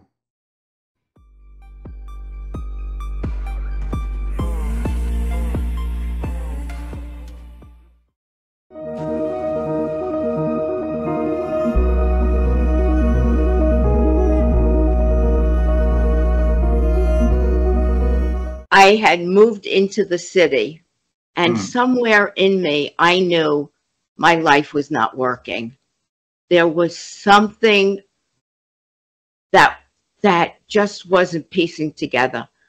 I was depressed, and even though I might not have labeled it, I went along, and a friend of mine told me about therapy. And introduced me to a psychiatrist. And I made a choice to work with him for 7 years, 3 times a week, to figure out what was going on with me. How we all have masks. We hide.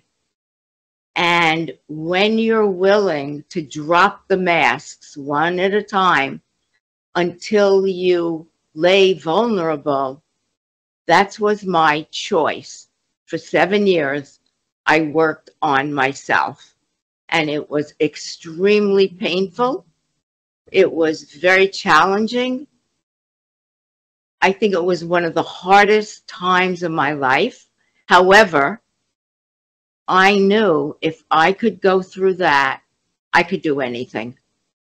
And that was a decision that I made, because somewhere deep inside, I think I had an image of where I wanted to go.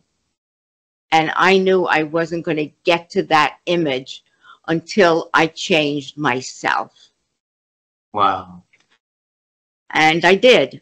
And even after it, it took me time, but I really started to be different, act different. I took back my power, if you will.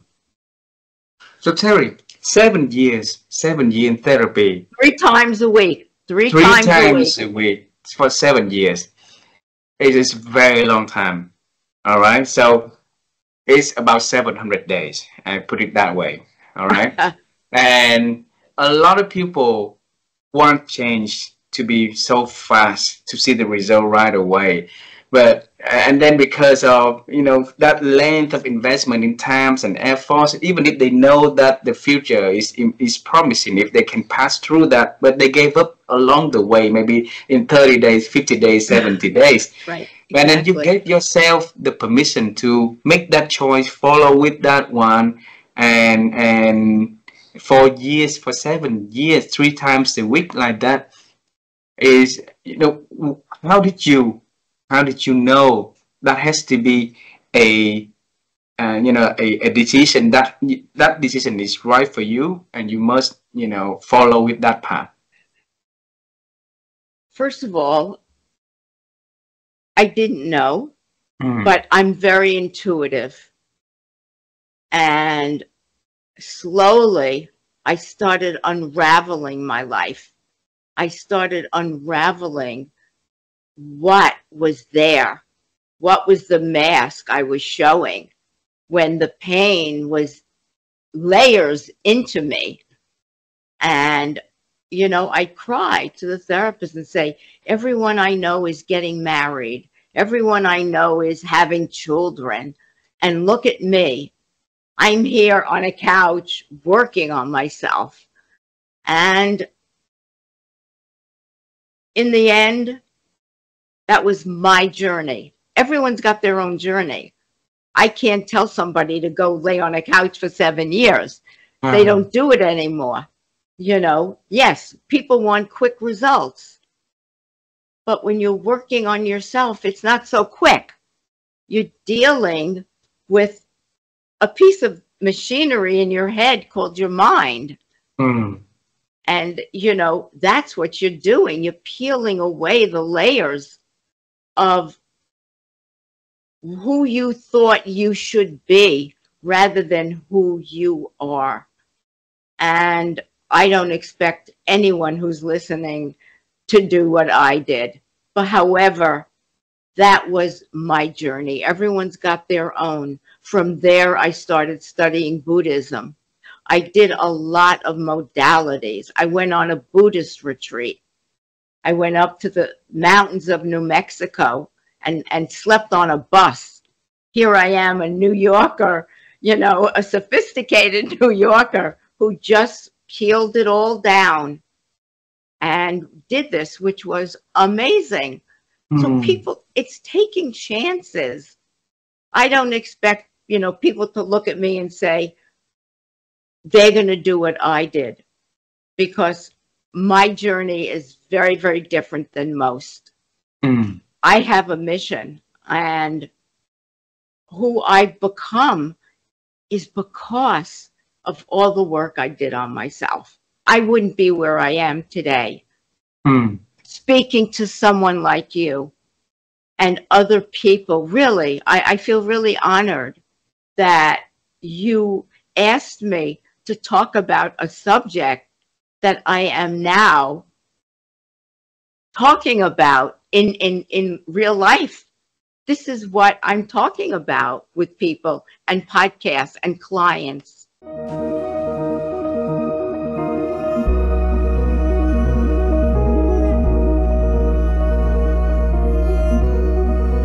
We all come to life with different skills and different talents.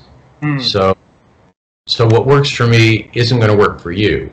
But what's most important to you is to figure out what those talents are. And sometimes you don't even know what they are because you haven't pushed yourself hard enough. And you may find out you're very good at something. Like I thought I was shy, I was introverted, I could never give a good speech, I could never be a lawyer. But I have given thousands of speeches. And each speech I give makes me a better speaker. And I've worked with coaches. Like the other thing is, and maybe this is the key message, but there are a whole bunch of them. You can't do it alone. Right? You need someone with more experience than you who can help teach you things you don't know how to do yet. And it may be somebody you're just observing because they are your mentor and you watch them in action and you absorb it that way. It could be someone you follow online. It could be a TED Talk you listen to. Or in my case, as I said, I didn't know how to write fiction. And literally, I didn't know how to write fiction. I was, my editor, when I showed her the first draft of my first fiction, said, it wasn't my first draft, it was like draft 25, said, this is okay for an amateur, Norm, but if you want to be considered a serious author, there are 10 things you need to learn how to do, and you can't do any of them. Like you can't, your dialogue is horrible. Your characters don't have any art. They all look the same. It's like, I was an amateur. So, but I mean, the wonderful thing about the internet these days is there's nothing you can't find online. There's no expert you can't learn something from. And in my case, I went out, it was during COVID, and I learned online from like some of the greatest experts in the world on how to write better. So you know, one of the key lessons is you know, don't try and do it yourself. It's really important to learn from more skilled people who are going to teach you things. But but in terms of entrepreneurship or professionalism, the two things you can't get away from, and this I start the book because I think it's really important, are we're all in the service business. And if you want to learn what that means, just think about who the best waiter is that's ever served you, and just try and be them. Just try and think about what do they do that makes you want to come back to their restaurant and to be served by them again, and start doing it in your life, and you'll see everything changes for you. That's part one. And part two is, like, one of the reasons I went into law, my father was a businessman, and he was great at sales, and I said, I could never do that. I could never be in sales. That's why I'm going into a profession. And what I discovered the hard way is everything is about sales, because the product you are always selling is yourself. So as a lawyer, you're selling your arguments to a judge or to the other side in a dispute. So you need to develop confidence in your abilities. You need to know how to present it. You're always selling. And I used to think of sales as being frightening, just completely. I can't do that. There's another thing. I can't do that. I will never do that. And yet, when I look back on it, guess what? I learned how to do it. How? I watched people who were way better at it than me, and I said, okay, they're doing this, they're doing this. And that's what I put in Take Charge. I give it to you. I said, it's sort of okay, here are not only the things you need to think about, but here's how to think about it. And here are little steps you can take to improve it. And and if you're further along in your career, if you've just become a partner somewhere, or you're on the cusp and you know all the basic skills, or you think you do, I wrote a sequel to this called Never Stops. Same format, but just more advanced skills. Sort of how do you advance your career? The only way to advance your career is to make sure that you're not doing today what you mastered 2 years ago. That somebody more has taken it over, so you can learn how to do something you don't know how to do.